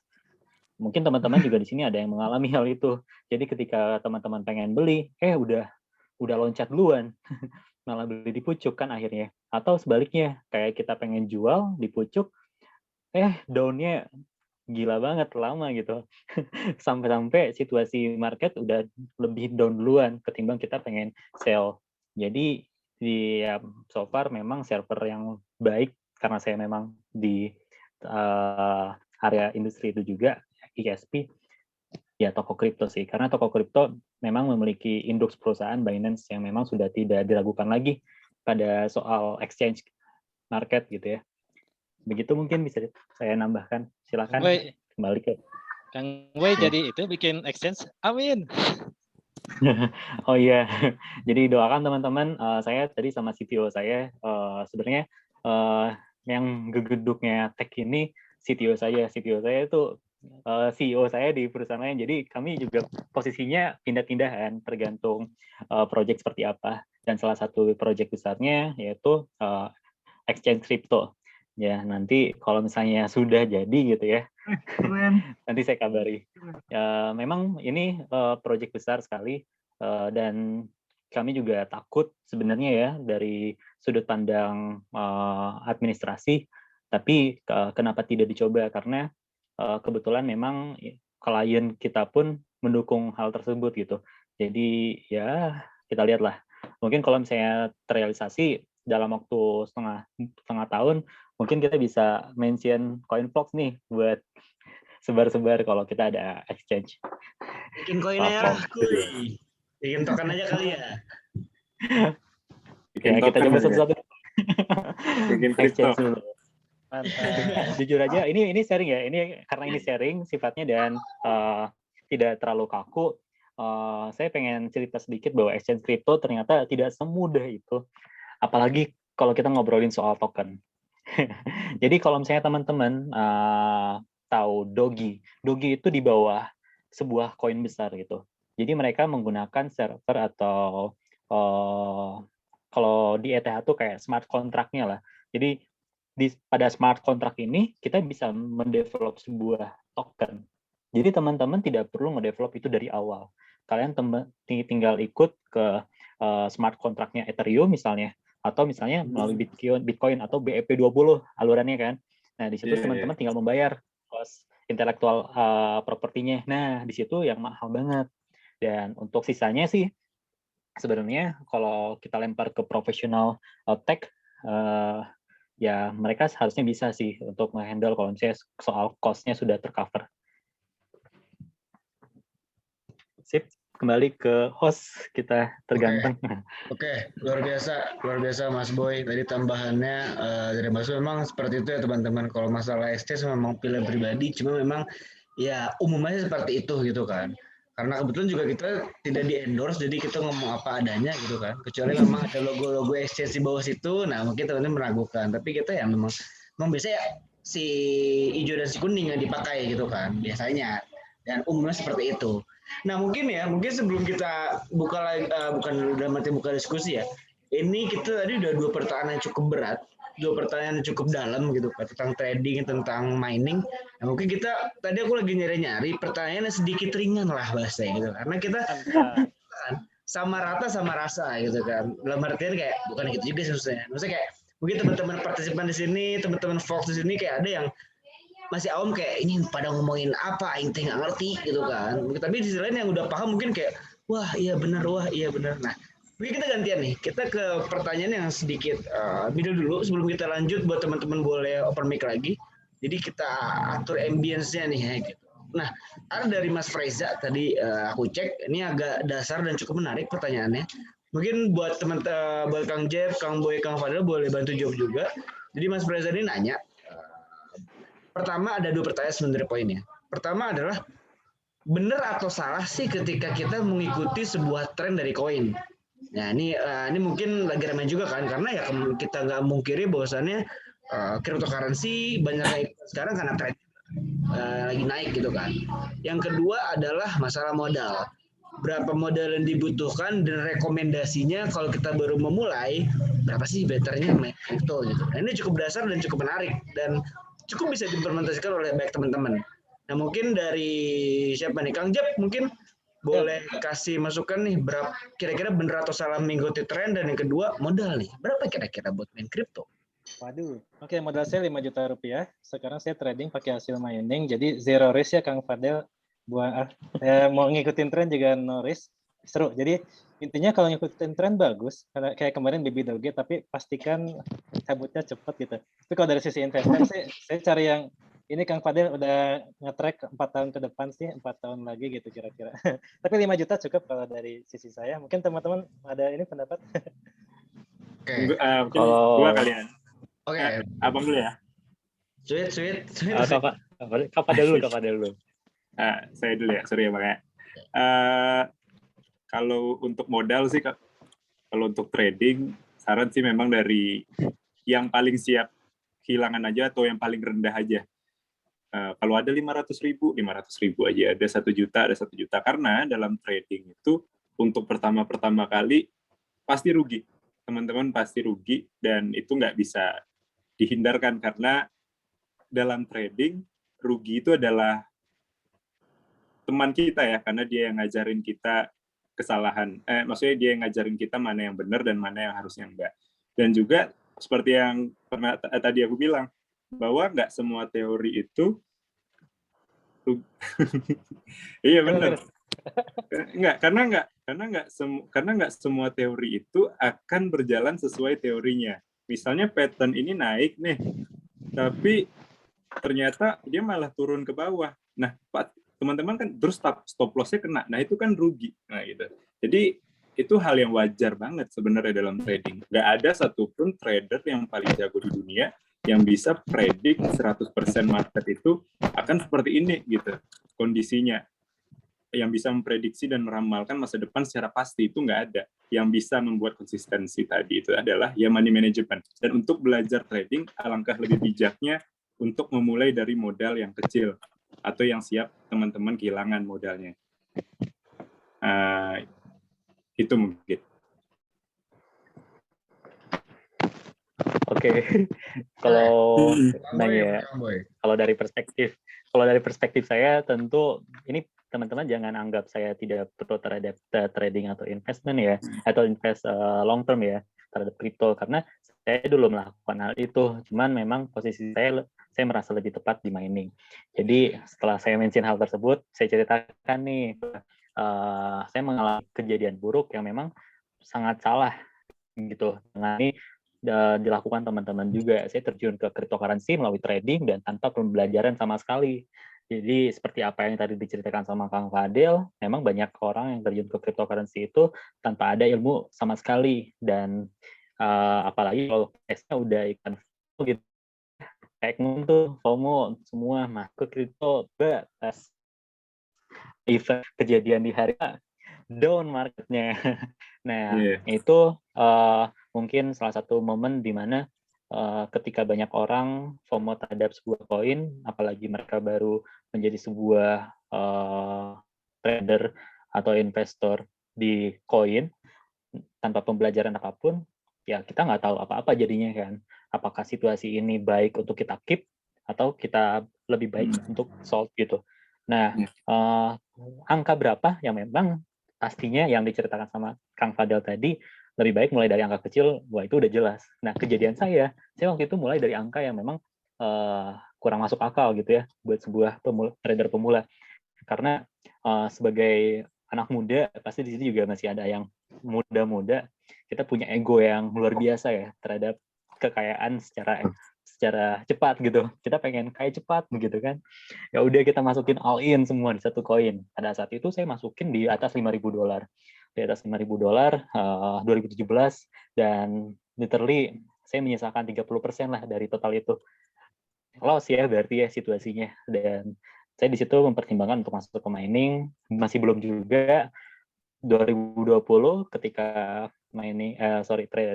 crypto trading ini naik kembali, masuk lagi di loss. Memang mungkin saya bukan ahli, makanya dari itu penempatan posisi saya lebih tepat di sini.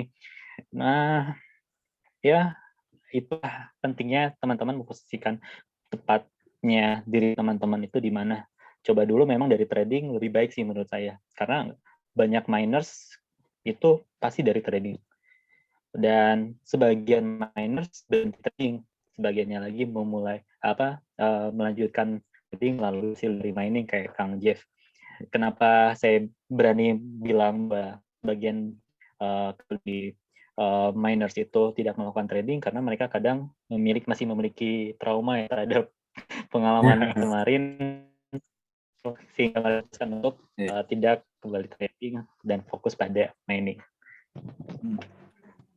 Host, aku nambahin host. Tadi belum sempat balas yang trend tadi lupa pertanyaannya. Gimana? Boleh nggak host? Lanjut, gaskan. Ya, tadi kan apakah boleh ngikutin tren? Kalau tren itu memang kita prinsipnya adalah ngikutin. Nah, gimana tuh kita tahu trennya yang lagi hype dan yang nggak lagi tren gitu? Itu berdasarkan chart. Jadi kalau teman-teman udah belajar dasar-dasar yang tadi gue bilang, kayak variabel apa yang harus dipelajari, teman-teman dari ngelihat chart aja di TradingView itu atau di teman-teman udah bisa membaca koin ini sedang berada pada tren yang bagus. Nah, memang kalau prinsipnya dalam trading, kita itu mengikuti tren. Dan sedikit lagi untuk modal tadi, kenapa modal yang kecil? Biar teman-teman nggak terlalu sakit gitu ketika rugi.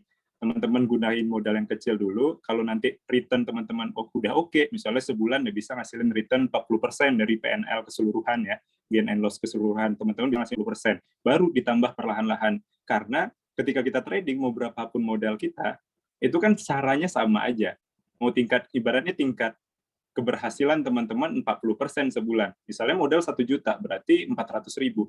Ketika teman-teman menggunakan 10 juta, teman-teman mendapatkan return 40% lagi dengan modal 10 juta, itu kan caranya sama ketika teman-teman menggunakan trading dengan modal yang rendah. Nggak ada perbedaan sama sekali dari segi tingkat keberhasilan maupun juga tingkat kegagalan. Makanya disarankan untuk pertama ya menggunakan modal yang kecil dulu. Teman-teman pasti rugi, itu udah pasti. Tapi rugi itu ya dijadikan pembelajaran, dievaluasi, dicatat kalau perlu. Oke, gue rugi di sini karena bla bla bla bla bla. Dan trading yang baik itu adalah trading yang memiliki SOP, trading yang disiplin dengan peraturannya. Jadi teman-teman susun dulu. Misalnya standar teman-teman untuk masuk market itu apa? Misalnya indikator ini udah bersilang, udah cross. Misalnya ada chart pattern di situ. Misalnya risk to reward-nya terhadap market itu oke. Nah, baru teman-teman masuk. Berarti tadi menggunakan modal rendah dan menyusun trading plan atau standar atau SOP untuk masuk dalam trading dan disiplin dengan itu. Ini itu aja tambahannya, Bos. Alright, luar biasa. Tadi sudah terjawab ya, ini pertanyaannya cukup basic, cuma pasti dibutuhin oleh semua teman-teman ya, karena tadi coba dipilih. Mungkin sedikit nambahin, aku juga memang pertama kalau masalah tren sepakat semua lah ya, dalam artian yang perlu dihati-hatikan adalah tren kripto juga cukup cepat turun naik, jadi pastikan teman-teman ya kayak waktu sempat singgung jangan sampai ketinggalan kereta. Kalaupun mungkin tadi belum sempat tambahin adalah kalau dari saya adalah pastikan pakai duit dingin sih ya. Kalau saran saya dalam artian kayak let's say untuk modal tuh yang pertama pastikan pakai duit dingin. Jadi kayak mau pakai 5 juta, 10 juta atau bahkan berapa, selama menurut kalian itu memang siap untuk hilang. Nah, saya sepakat sama Fadil tadi, gunakan uang yang siap untuk hilang gitu. Jadi kayak let's say ya pahit-pahitnya harus rugi, ya udah ya we learn from it lah gitu, kayak kita harus belajar dari situ. Dan juga sebenarnya secara detail kalau ditanya modal minimal berapa, sebenarnya itu 150.000 harusnya. Karena biasanya gini, kalau boleh cerita, biasanya memang kalau mau main di Binance ya, itu kan kita nggak bisa langsung transaksi ke Binance. Kita harus dari lokal dulu. Let's say kita dapat di toko kripto, nah di toko kripto nanti kita ke wallet Binance. Nah itu biasanya minimal transaksi 10 USD. Kalau kita pakai USDT ya, itu 10 USDT minimal transfer dari akun Tokrip ke akun Binance. Makanya kayak biasanya kalau teman-teman deket saya bilang kayak berapa sih gue butuh modal main kripto, gue selalu bilang minimal 150 ribuan. Karena ya kalau cepet kadang nggak bisa ditransfer jadinya. Bisa tapi ya di Tokrip aja, satu Tokrip. Tapi kalau mau trading di Binance itu mungkin minimal 10 USD-an karena yang harus ditransfer tuh ada minimal ya, kalau sekitar 10 USD. Itu teman-teman. Dan ini makin banyak yang bertanya sepertinya kawan-kawan gitu kan. Ada 3 yang mengangkat tangan. Kebetulan ada Bang Anam nih. Ini Bang Anam kebetulan dari tadi sudah angkat tangan, udah on cam, kayak udah ready banget nih. Mungkin kita persilakan dulu nih Bang Anam, mungkin dari tadi udah on cam, udah kayak kapan giliran aing teh aku mau nanya gitu kan. Nah, mungkin Bang Anam boleh nih bertanya dulu. Baik, Pak. Makasih untuk waktunya. Ini saya tuh ada pertanyaan tentang seberapa berpengaruhnya sih RUPS di harga saham itu sama Brandcoin di kripto. Itu aja sih. Soalnya saya beberapa kali saya kan ada pegang beberapa saham nih. Ada pemberitahuan RUPS, pasti saya beli lagi, tambah lagi sahamnya karena beberapa kali beli RUPS itu pasti naik harganya. Apa memang kayak gitu? Apa memang karena hoki apa gimana, Pak ya? Terima kasih.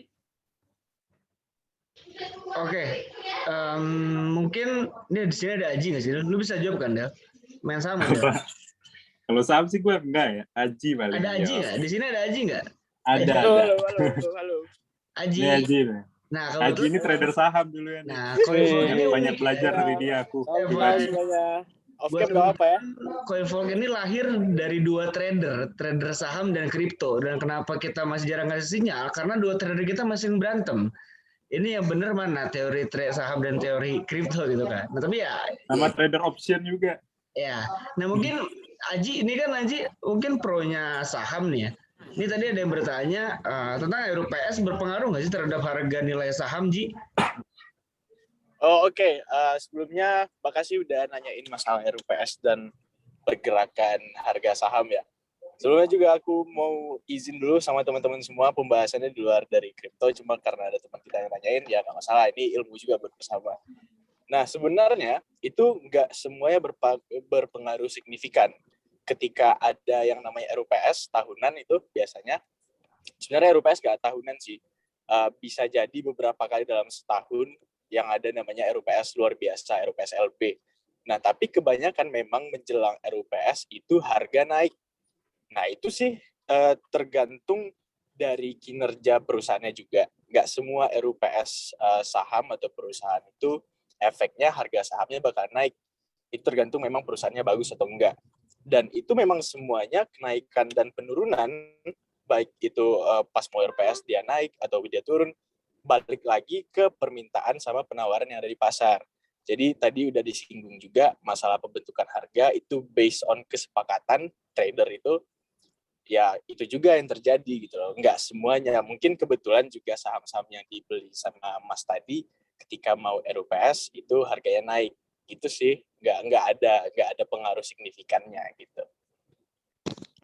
Mas Aji, kalau boleh nambahin sedikit. Gaskeun Kang Jep. Siap. Ya kalau di koin tuh CMIW ada namanya IPO startup launchpad gitu ya, mungkin yang baru pada rilis itu. Ya, memang itu time frame-nya bisa per 10 detik ya, jadi seru. Ada lagi ini kalau mendalami di salah satu platform atau beberapa platform, itu saham yang pakai kripto tuh, seru, bisa beli Tesla, Apple ya. Tentu saja di situ kembali ke teori Mas Aji, cuma beli sahamnya pakai kripto gitu. Kan keren ya, double tuh dua-duanya dapat. Oke, thank you. Oke, thank you. Tadi sempat punya Burncoin juga. Sama ya Kang Jep. Nah tadi ada juga lanjutannya tentang Burncoin ya. Jadi sebenarnya mungkin Mas Fadel mau jawab tentang Burncoin, Mas? Boleh. Yang Yes. Burncoin ya tadi sempat nanya. Apakah harga pasti akan naik ketika suatu kripto itu melakukan burn? Burn ini kan sebenarnya istilahnya berarti developer itu membakar koinnya untuk mengurangi jumlah supply yang dari total keseluruhan supply kripto tersebut. Intinya mekanisme deflasi lah Burncoin ini kan. Lalu apakah pasti akan naik? Memang kecenderungannya koin itu biasanya naik setelah di burn, tapi itu enggak kepastian. Karena balik lagi yang mempengaruhi itu adalah demand and supply pasarnya. Memang supply jadi kayak gini, ketika supply berkurang tapi demand-nya itu nggak nambah atau nggak naik, maka koin itu, walaupun koin itu udah di burn berkali-kali pun, walaupun koinnya dikurangi supply-nya, itu nggak menjamin dia harganya akan naik gitu. Tetap demand and supply yang memiliki pengaruh. Cuman kecenderungannya koin-koin yang di burn itu memang harganya naik. Namun tidak pasti loh ya gitu. Semua dibalikan lagi oleh demand and supply. Jadi misalnya ada burn, kalau di situ supply-nya dikurangi, tapi demand-nya oke, naik, maka harganya naik. Tapi ketika dia burn, tapi demand-nya nggak nambah-nambah, koin itu ketertarikan orang untuk membeli koin itu kurang. Jadi walaupun supply dikurangin, ya orang nggak akan apa gitu, harganya nggak akan naik gitu. Jadi tetap dipengaruhi demand supply, cuman kecenderungannya naik. Oke. Thank you Mas Fadel jawabannya. Thank you juga Mas Anam atas pertanyaannya. Semoga udah aman ya menjawab ya. Gimana? Aman. Oke, luar biasa. Dan ini sebetulnya sebelum kita lanjut nih. Nah, ibaratnya daripada tadi mungkin teman-teman banyak materi. Nah, kita refreshing dikit. Seperti yang tadi kita tahu, bahwasannya hari ini bakal ada door prize ya. Ya nggak sih? Ya nggak sih, seru ya. Acara gini ada door prize. Seperti yang kita tahu, ada juragan Kang Jep yang nanti bakal membagikan Dogecoin. Dan juga nanti mungkin Kang Boy. Nah, mungkin nanti Kang Boy kita koreksi dulu nih, apakah dipilih atau gimana. Karena setelah ini ada kejutan lagi nih. Jadi Kang Jep memang full of kejutan ya. Lalu Kang Jep tadi bilang ke saya bahwasannya mau spin the wheel ya, apa bahasanya? Ibaratnya muter roda. Ada. Nah, nanti jadi diundi. Jadi Kang Jep bakal mengundi. Kira-kira siapa teman-teman yang beruntung mendapatkan Dogecoin dari Kang Jeb. Nah, mungkin sebelum kita lanjut ke Q&A lagi, diskusi bareng lagi, mungkin waktu dan tempat buat Kang Jeb nih katanya langsung share screen. Wah, langsung take over. Nah, eta. Oke, guys. Langsung Kang Jeb, mangga. Siap. Jadi ini tadi udah saya catat semua yang nanya sama saya, sempat ada quick survey ke teman-teman tadi jam 7. Ini kita bakal putar ya roulette-nya nih beberapa kali, Kang Rian. Oke, satu roulette 25 doge ya guys. Kita mulai roulette pertama. Oke, roulette 25 doge. Di print screen aja kalau yang kebetulan dapat gitu buat bukti silakan. Oke. Roulette pertama guys, asik. 25 doge itu berapa? Lumayan loh guys. Lupa nama Mas Rian belum masuk. Sorry guys ya, nama panitia belum masuk. Yaudah nggak apa-apa, berikutnya aja. Ini kayaknya yaudah deh, kayaknya yang ini udah aja deh, nggak apa-apa deh kayaknya. Biar fair ya kan? Ya nggak sih Kang Jeb? Oke, jadi ini Helen Bekasi. Oke, dicatat Helen. Oke, kita close lagi. Jadi ini kebetulan namanya nama peserta dan juga semua audiens. Tapi minus panitia guys, nggak apa-apa ya. Nanti kita dapat dari belakangnya sama Kang Jeb. Oh siap, Kang Ridwan. Oke, yang kedua ya guys. Oke. Lagi tenang, masih ada 3. Ridwan itu. Nanti yang merasa namanya itu ya tinggal itu ya di print screen. Kang Sadi udah dapat. Kita ulang yang ini. Oh itu diulang ya? Berarti itu luck banget, itu lucknya tinggi. Mantap. Thank you. Mas Bogdan Diulang. Oke, udah berapa sih? 3 ya? Udah, ntar ya berarti Mas Andi, Kak Helen, Mas Ridwan sama Bogdanov. Ya, tadi Kak Sandi di skip ya. Ini Kak Eka, alright. Oke, Kak Eka. Berarti yang terakhir guys.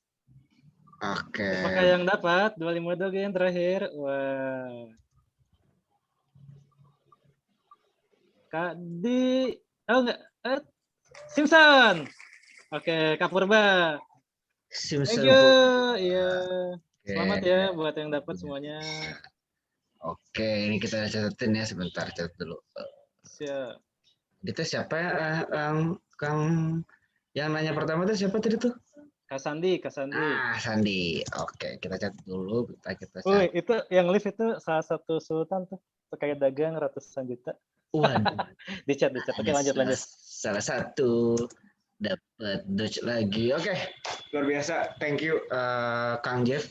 Nah, selanjutnya mungkin ini kan jadi gini ya, mungkin kita sebenarnya ini lagi seru banget ya. Diskusi ini seru ya. Maksudnya baik teman-teman yang antusias banget dan bahkan yang ngantri masih banyak untuk bertanya. Mungkin kita sisain 2 pertanyaan lagi. Jadi kayak tadi kita pun sebetulnya kita pengen banget untuk menjawab semua pertanyaannya. Ini pun di kolom chat rame ya, banget yang bertanya. Cuma untuk sesi kali ini tadi kita mungkin mutusin untuk kita udah nyatetin pertanyaan teman-teman yang di chat ya khususnya ya. Jadi buat yang udah di chat jangan khawatir kayak aduh rasis nih yang introvert nggak pede nanya langsung nggak dijawabin gitu. Tenang, nanti bakal kita jawab di grup Telegram. Nah jadi mungkin kita habisin dulu, tanggung ada 2 nih, ada Kak Yoga dan Anka Maulidan. Ya mungkin Kang Jep pilih Kang Jep. Kira-kira siapa dulu nih? Kang Yoga dulu atau Anka dulu nih? Yang huruf Y deh. Y coin. Oke. Mas Yoga, mungkin. Oke, Mas Rian. Oke, sebelumnya sorry ya ini gue izin off kamera karena masih ada meeting yang lain. Jadi sambil ngisi weekend nih, sambil dengerin teman-teman yang masih muda ya, ngebahas soal kripto. Nah ini Mas Fadil sama Mas Rian ini dulu rekan saya di kampus nih, emang dari zaman kuliah udah jadi idaman wanita nih. Tapi ceritanya mungkin menyenangkan cerita cintanya. Oke, mungkin saya nanyanya lebih ke prinsipal ya, karena ya masalah teknis itu kan lebih teman-teman narasumber gue yakin udah hatam lah soal kripto ini. Nah, yang pertama ini ke rekan saya ini yang paling ganteng nih, Mas Fadil. Nah ini Mas, kalau technical analisis saham dan kripto itu kan kurang lebih sama ya, ada IMA dan lain-lain gitu kan. Benar. Nah, kalau di saham itu kan banyak nih variabel yang mempengaruhi ya untuk fluktuatifnya gitu kan. Ada misalkan kurs, inflasi, kemudian ada juga kebijakan nih. Kayak PPKM ini kan juga ngedropin banget IHSG. Nah, kalau di kripto nih, kira-kira apa aja Mas ya variabelnya? Kalau menurut Mas Fadil nih, kita diskusi aja nih Mas. Secara apa nih bro? Variabel secara teknikal aja atau secara based on sentiment atau gimana? Secara Apapun makro ya? sih lebih ke lebih ke makronya bukan teknikalnya. Oke. Secara makro kalau di kripto itu ada yang kita mungkin bisa coba Mas bro cek aja itu bagaimana melihat tren secara general di market dengan bisa membaca tentang alt season atau BTC season. Jadi lebih ke mengidentifikasi tren sih dalam pasar secara general. Secara general jadi kita bisa tahu kan kalau dalam trading itu kan yang paling penting tuh intinya adalah don't fight the trend. Trennya naik, maka jangan pernah pasang posisi untuk short. Trennya turun, ya berarti kita harus lebih sabar untuk apanya. Jadi untuk kita bisa, yang paling penting adalah kita bisa mampu dulu nih untuk mengidentifikasi apakah sekarang kita lagi berada di fase apa atau di season apa. Kayak di bulan Januari kemarin sampai sekarang, itu kita sedang berada di alt season. Makanya rata-rata altcoin, buat teman-teman yang belum tahu, altcoin itu adalah seluruh koin selain Bitcoin, berarti kayak Ethereum, kayak BNB, dan lain-lain, itu rally-nya sangat panjang, dan kenaikannya itu bisa ribuan, bahkan ratusan, bahkan ribuan persen, gitu kan. Dan di situ BNB naik dari harga 800.000 jadi 9 juta, nah banyak lah intinya yang kayak gitu. Nah, berarti kita kan harus memposisikan, kita kan nggak boleh tuh kehilangan momentum. Berarti kan kita invest banyak-banyak itu di altcoin, karena kita udah berada di alt season. Untuk bagaimana membacanya, mungkin nanti kita bahas lebih dalam di kelas. Tapi, atau gue kasih kata kuncinya aja, yaitu bagaimana cara alt season, BTC season, itu bisa teman-teman search di Google, itu banyak, ada tabelnya, atau mungkin nanti gue kirim juga di grup Telegram, tabel-tabelnya. Terus apalagi ya? Terus news, rajin-rajin coba buka koin di koin Telegram, di Coin Market Cap ya. Bentar ya, saya sambil searching. Ada pokoknya ada tools riset gitu untuk trading crypto. Nah ini akan ngebantu banget nih. Yang pertama itu teman-teman altcoin season index itu untuk ngecek seasonnya di mana aja. Terus yang paling oke itu di kalender event di Coin Market Cap. Itu teman-teman bisa melihat. Jadi kalender event tuh kayak misalnya nih Matic mau ngerilis acara ini gitu, mau ngerilis project ini gitu, atau misalnya dia mau ngejalinin roadmap-nya yang ini. Tentu itu kan akan mempengaruhi sentimen harga untuk divisanya naik. Jadi bisa sering-sering. Terus kalau mau lebih ribet dan pusingnya lagi, teman-teman coba buka Glassnodes, itu dicatat aja. Jadi Glassnodes itu adalah hedge fund terbesar untuk cryptocurrency. Jadi dia memiliki banyak sekali jumlah kepemilikan dalam kripto. Jadi dia ini hedge fund untuk masing-masing corporate. Corporate kan kalau agak nggak bisa tuh langsung invest di kripto. Nah, Glassnodes ini biasanya yang menjadi jembatannya. Nah, sehingga kita bisa tuh menganalisis pergerakan harga berdasarkan pergerakannya si Glassnodes ini. Kalau Glassnodes akumulasi, kita bisa tuh ikutin gerakannya. Kita akumulasi juga. Atau kalau Glassnodes keluar, kita bisa pasang strategi untuk keluar juga gitu. Untuk mungkin itu secara general ya, tapi untuk yang paling penting adalah kita bisa melihat sentimennya, kita bisa melihat newsnya. Tapi menurut gua kalau untuk trading yang paling penting itu adalah kemampuan kita dalam membaca chart sih. Yang tadi di buku yang tadi gue bilang ada di buku Technical Analysis for Mega Profit, menurut gue itu modal yang paling oke, karena semua keadaan pasar itu sebenarnya udah tergambar di chart.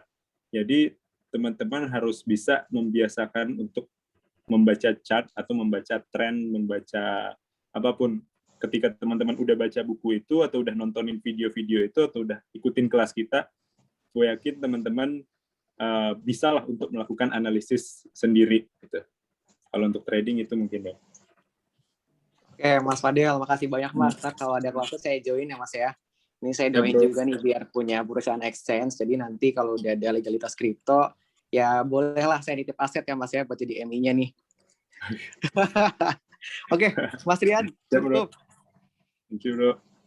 Sip, thank you tadi Mas Yoga, dan ini grup chat cukup ramai ya, jadi memang luar biasa, ini kayak seru banget ya. Jadi Kang Jim ini memang kejutan, tadi nggak tahu ya teman-teman pada nggak sih, tadi tuh di atas Kang Jim sempat ngirim buku loh, buku yang sempat disinggung Kang Fadel lah, apa tuh namanya, yang Technical analysis for mega profit. Nah, Formegar itu kalau teman scroll ke atas, itu tadi Kang Jim sempat ngirim, dan saya langsung save ya. Nah, kebetulan saya juga belum pernah baca buku itu ya, karena emang nggak terlalu trader banget. Jadi kayak memang kalau kita mengundang Kang Jeff ini full of surprise pokoknya, apapun bisa terjadi kalau Kang Jeff ada di layar gitu ya kan. Nah, last but not least nih paling tadi terakhir nih yang hands up, masih ada nggak? Masih hands up nggak nih? Mas Anka. Masih dong. Oke, Mas Anka menunggu terakhir sesi dokter hari ini. Nah, bro. Oke. Makasih buat Mas Rian ya, atau Kang Rian ya mungkin bilangnya ya. Masih banyak gini sama abang-abang yang lain ya gitu. Ya. Sebenarnya dari grup Telegram sama dari seminar ini banyak banget istilah-istilah asing ya bagi saya yang termasuk orang awam di sini. Mungkin juga tadi terima kasih banget buat Kang Jeff juga udah kasih e-booknya juga tadi ya. Sebelum sempat klik Shopee ya buat beli tadi, alhamdulillah udah ada e-booknya udah di-save juga tadi gitu. Nah, di sini saya mewakili kaum-kaum yang masih awam di sini ya. Ingin tanya nih tentang kelas yang tadi sudah disinggung oleh Kang Fadel. Gitu. Nah, yang pertama, apakah kelas itu ada level-levelnya mungkin ya, beginner, intermediate atau gimana? Soalnya kan di sini sangat beragam ya orang-orangnya. Saya lihat di grup Telegram itu orang-orang kayaknya banyak yang udah mulai coba nih. Jadi kayak, waduh agak susah nih nangkapnya gitu. Apakah ada yang beginner ada gitu, sama ketika nanti kelasnya sudah ada, apakah nanti ada kurikulum sederhananya gitu ya? Mungkin bisa dijelaskan Kang Fadel ya, gitu aja. Ya, thank you. Ya, gue langsung jawab ya, Nek. Gas. Jadi kelas benar kita nanti akan buka kelas mungkin waktunya bisa minggu depan, Andika. Jadi untuk beginner, intermediate atau pro sebenarnya kita buka kelas tuh untuk keseluruhan gitu. Jadi siapapun bisa masuk karena nanti kita akan menyesuaikan materinya. Jadi beginner bisa, intermediate bisa, karena kita akan bahas itu semua dari awal banget. Mulai dari yang kita baca chart pattern, kita akan belajar teori-teori dalam trading, kemudian kita akan belajar money management, kita bakal belajar cara menentukan standar untuk masuk market secara keseluruhan. Kita udah siapin kurikulumnya, Bos. Jadi kelasnya juga nggak hanya dalam waktu 1 hari, jadi kemungkinan nanti atau kita bisa diskusi baiknya gimana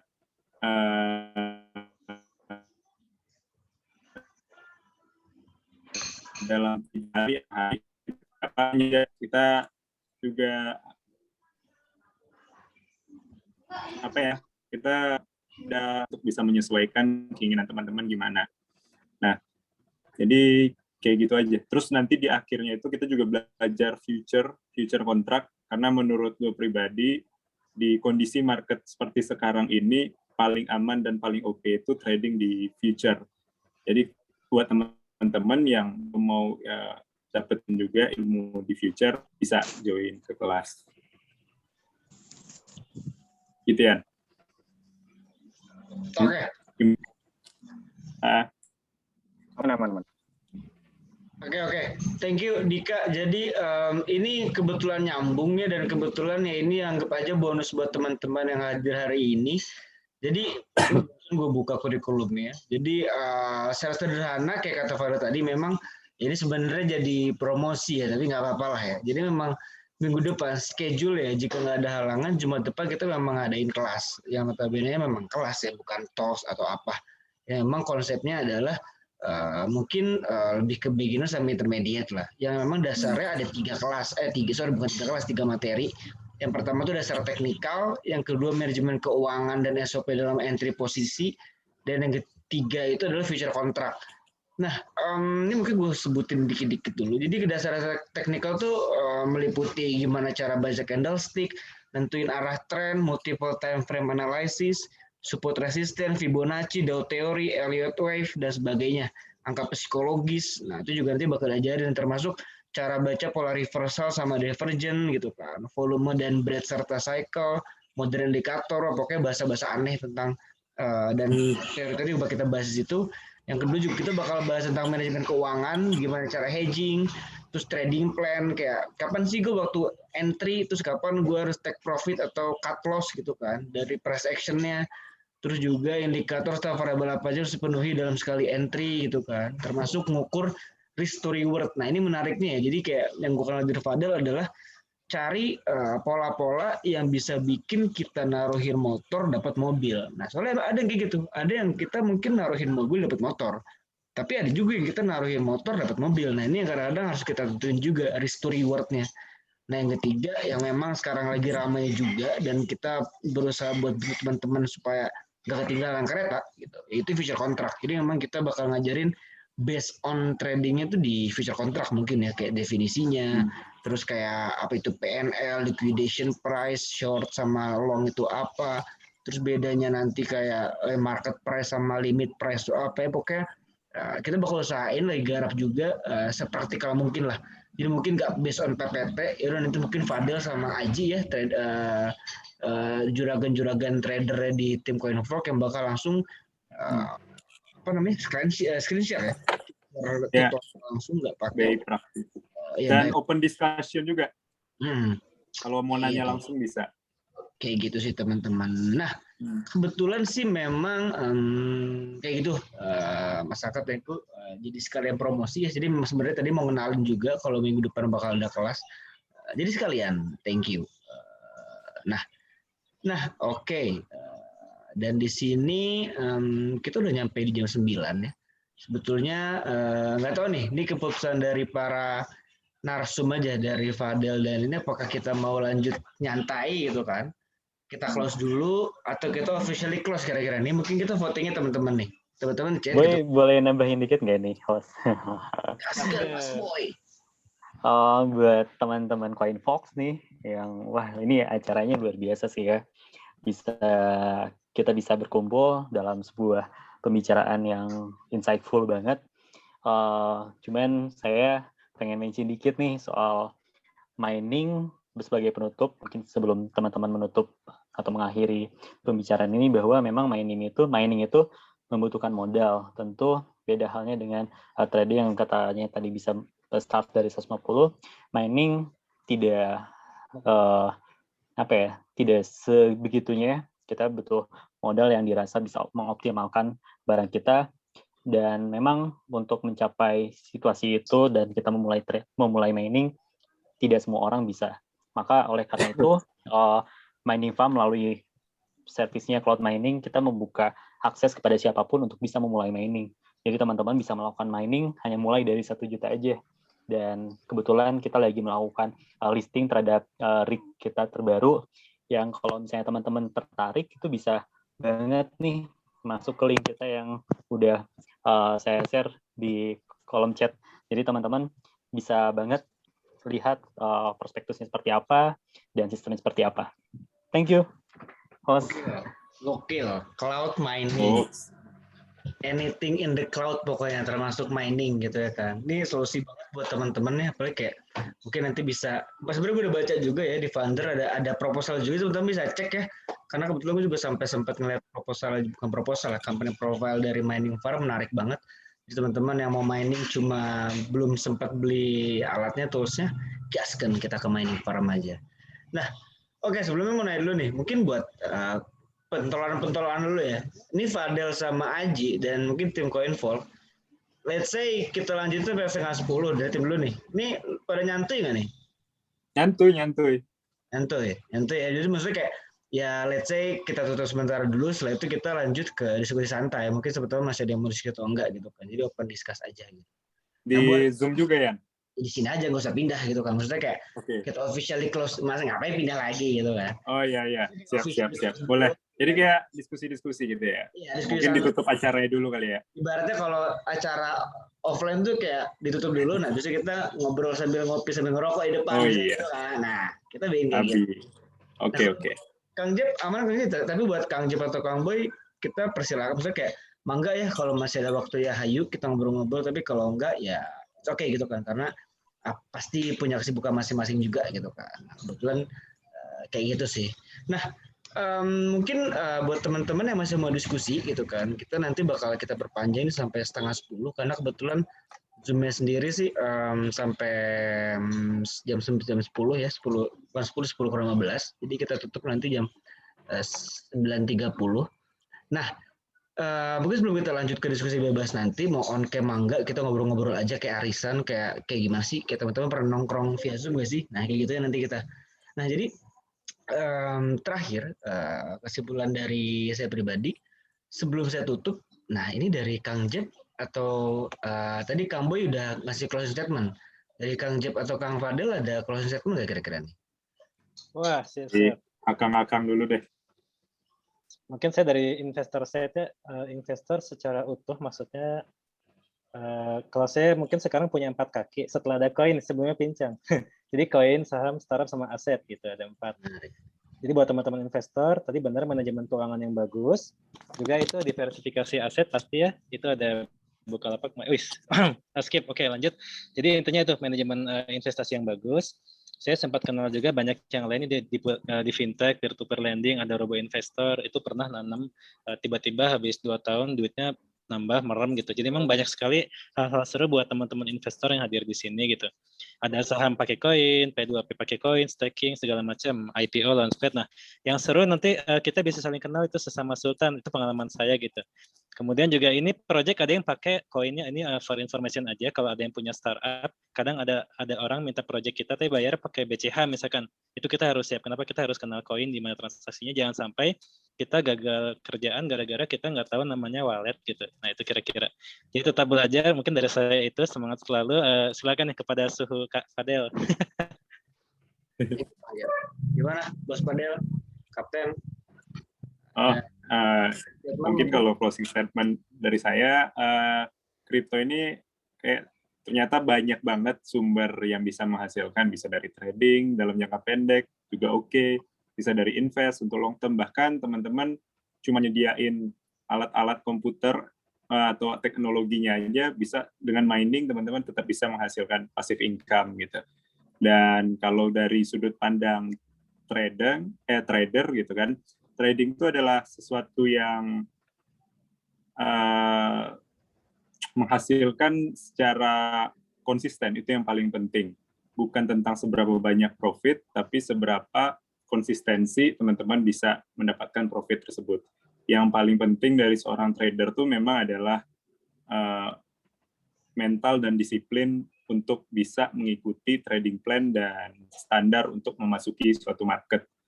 Karena di dalam market itu sendiri itu nggak akan pernah kehilangan yang namanya peluang. Di setiap market itu pasti ada peluang. Jadi ketika teman-teman ingin menjadi trader, yang paling penting teman-teman kuasai selain money management dan teorinya adalah psikologi untuk menghadapi market itu sendiri. Nah, mungkin itu sih. Tapi untuk lebih detailnya mungkin kita bisa bahas setelah ini atau di kelas. Itu aja, Bos. Thank you Kang Jep, thank you Fadel, itu menarik ya.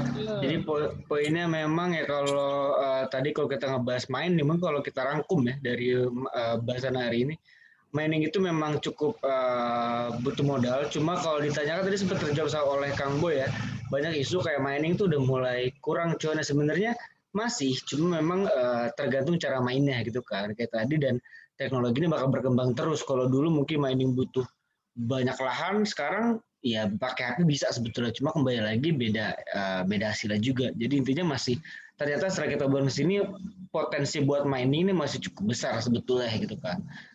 Walau memang high return dalam artian kayak ya walaupun modalnya gede, teman-teman bener tinggal rebahan doang sebetulnya ketika punya mesin mining gitu kan. Dan dari segi investing tadi menarik ya, ada poin menarik dari Kang Jep. Buat saya pribadi yang udah startup, ternyata ada ya Kang ya, yang mau invest tapi pakai BCH atau pakai kripto gitu transfernya ya? Ya kemarin saya juga gitu sih. Ya saya paham lah ya, saya paham. Itu menarik ya. Jadi jangan sampai teman-teman nanti bisnis gitu kan, mungkin bikin startup gitu, kayak dapat angel investor, ya udah saya transfer minta walletnya ya, address wallet kayak, waduh apa tuh? Nah, sekarang Pak teman udah paham gitu kan, termalu kayak, mungkin nanti nggak minta rekening lagi, gitu ya, minta address wallet gitu kan. Dan tadi Kang Jeb udah banyak cerita tentang investment, ya intinya banyak koin-koin yang berpotensi bagus gitu kan. Tinggal kita pelajarin juga, tapi tadi kalau kata Kang Jeb tadi ya kalau kita lihat walaupun Kang Jeb udah mining, udah apa, tapi tetap tadi yang dapat poin adalah tetap punya teman ya. Jadi kayak ada teman mungkin yang bisa jadi ajak diskusi gitu kalau tadi kata Kang Jeb. Nah, dan juga tadi kata Fadel ya intinya psikologi ya, karena memang saya akuin juga saya pribadi ibaratnya yang kita yang paham lah kita ini orang kayak gimana, dan kalau saya emang orangnya yang sangat cukup nafsuan gitu. Makanya saya sering berantem sama Fadil kadang-kadang kayak, Del, gue maunya all in gitu kan. Goblok lu ya nih gini-gini, janganlah gini-gini. Enggak, ini bisa Del gitu kan. Bisa lah gitu kan. Tapi juga ya gue pun kayak gitu, yang nahan gue bisa Fadil gitu kan. Udah segini misalnya ya 5 aja, jangan 8 gini-gini, karena ya beda-beda orang, dan emang psikologis itu yang sulit dikontrol, apalagi teman-teman beda, mungkin ada yang 2 ya, ada yang nafsuan banget gitu kan, maunya all in, ada yang maunya kayak takut doang, takut-takutan. Nah, ini yang harus dikontrol ketika kita emang trading. Itu cukup penting ya, karena ya gue pun yang udah berapa akhir-akhir ini trading masih perlu mengontrol hal itu gitu. Kayak ngeliat chart tuh kayak aduh gitu kan. Ya kemarin pun baru-baru kemarin apa ya, back pasang tengah malam jam 2, cerita aja jam 2 malam. Sekarang dibilang sebenarnya emang guanya yang batu gitu kan. Udah dibilang udah tinggal aja gitu kan, nggak usah pasang TP gitu kan, nggak usah take profit. Gue nonton bola tuh kemarin kan, Inggris sama sama siapa ya, Inggris Denmark gitu kan. Di Denmark jam 5 tuh koin malah naik. Gue masang short, panik dong gitu. Mungkin kalau ngerti ya, masang short panik. Akhirnya gue pasang TP tipis-tipis, untung cuma sekian dolar gitu. Pas bangun pagi itu merosot lagi ke bawah gitu kan. Itulah efek dari ketidakpercayaan dan kerjanya mantangin chart. Dengan nonton bola sambil mantangin chart. Ini kok chart malah naik gitu kan, makin rugi. Tapi kemarin si Aji bilang udah tinggal aja, nggak apa-apa, nggak usah pakai TP. Gue pasang batasnya kan, batas untungnya gitu. Itu kalau nggak dibatasin tuh pagi-pagi udah cuan parah gitu kan. Iya sih cerita yang kemarin 700% ya saya. Gas undang psikolog. Gas undang psikolog tuh katanya. Gak nonton bola, nggak apa gitu kan, tinggal tidur, bangun-bangun 700%. Gue akhirnya cuma 30 gitu. Efek ditinggal tidur, ya kayak gitulah. Itu pentingnya psikologi, cerita-cerita teman-teman ya. Baik itu sih teman-teman. Thank you banget buat waktunya. Big thanks nih ya buat yang terutama Gajah Kripto. Dan juga banyak yang bergabung dari teman-teman Gajah Kripto ya. Saya terima kasih banget buat Kang Jeb atas potensi kolaborasinya. Ini juga teman-teman manfaat kita punya jejaring ya. Jadi dalam artian saya juga ngucapin terima kasih buat Gajah Kripto yang udah mau berpartner di event kali ini. Next time kalau ada waktu, ada potensi, kita bisa bikin bareng lagi. Buat teman-teman supporting partner yang dikirim dari Kang Jeb juga dari grup Gajah Kripto, ada Indonesia Banking, ada founder dari Kang Boy, dan dia beberapa media-media lain juga. Thank you. Dan khusus juga ada media yang datang tadi. Thank you kalau memang benar hadir, kurang belum sempat absen. Terima kasih. Dan juga terima kasih buat Kang Boy juga, buat Kang Boy atas waktunya, sangat membantu ya. Dan juga teman-teman yang pasti di Instagram Coinvolk pun, di Instagramnya Kang J, Kang Boy, Fadel tuh udah ada di tag semua ya. Jadi feel free banget ya. Mungkin tadi sempat sih Kang J ngasih WA kan, tapi kalau ketenggelam lagi dan mau bertanya langsung gitu Pak tentang investing dan mining atau trading, ya ada Instagram Coinvolk, dan juga di sana kalau mau direct person gitu kan, di postingan kita tag kok Instagramnya Kang Jeb dan Instagramnya Kang Boy, atau mungkin boleh ditulis juga nggak apa-apa juga di bawah gitu kan. Nah terakhir juga ya thank you buat Fadel, tadi buat teman-teman yang lain juga, timnya Kang Boy sampai tadi sempat range job juga gitu kan, CTO-nya Kang Aji, pokoknya teman-teman semua terima kasih banyak waktunya. Semoga nextnya kita bisa kolaborasi lagi dan terus edukasi secara real, secara konkret masyarakat terhadap kripto dan blockchain. Mungkin setelah ini bisa sekitar 30 menit ke depan atau 20 menit, feel free banget buat teman-teman yang mau ngobrol, yang mau nanya, langsung on mic atau langsung chat. Ayo kita gasin. Sekian dari gua, thank you. Wassalamualaikum warahmatullahi wabarakatuh.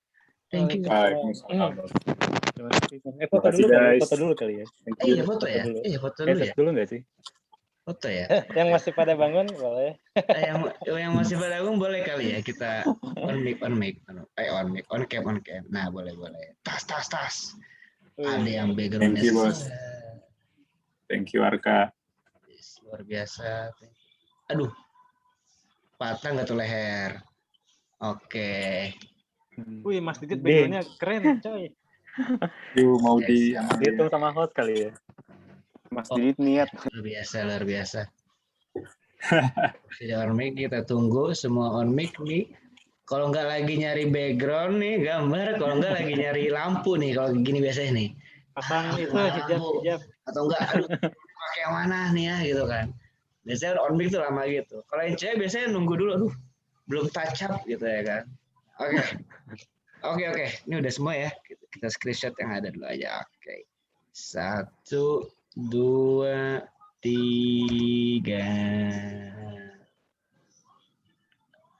Bentar. Oke, kita set.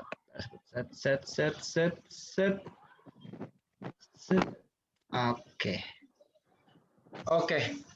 Sekali aja lah ya. Kalau moderator cowok tuh pasti ulang tuh kan. Gaya lagi kedua gitu kan. Tapi kayak kita karena moderator cowok sekali sudah cukup. Kita nggak peduli muka kita kelihatan kayak gimana soalnya kalau cowok gitu kan. Thank you buat teman-teman, luar biasa banget acara hari ini. Yang mau nanya langsung lanjut gitu kan. Kita juga sebelum Fadel ini membuka lagi Binance-nya dia, nah silakanlah teman-teman hajar. Buka lagi cara. Kita santai, Bos. Kita trader santai. Masih jam 9 nih, trader panikan.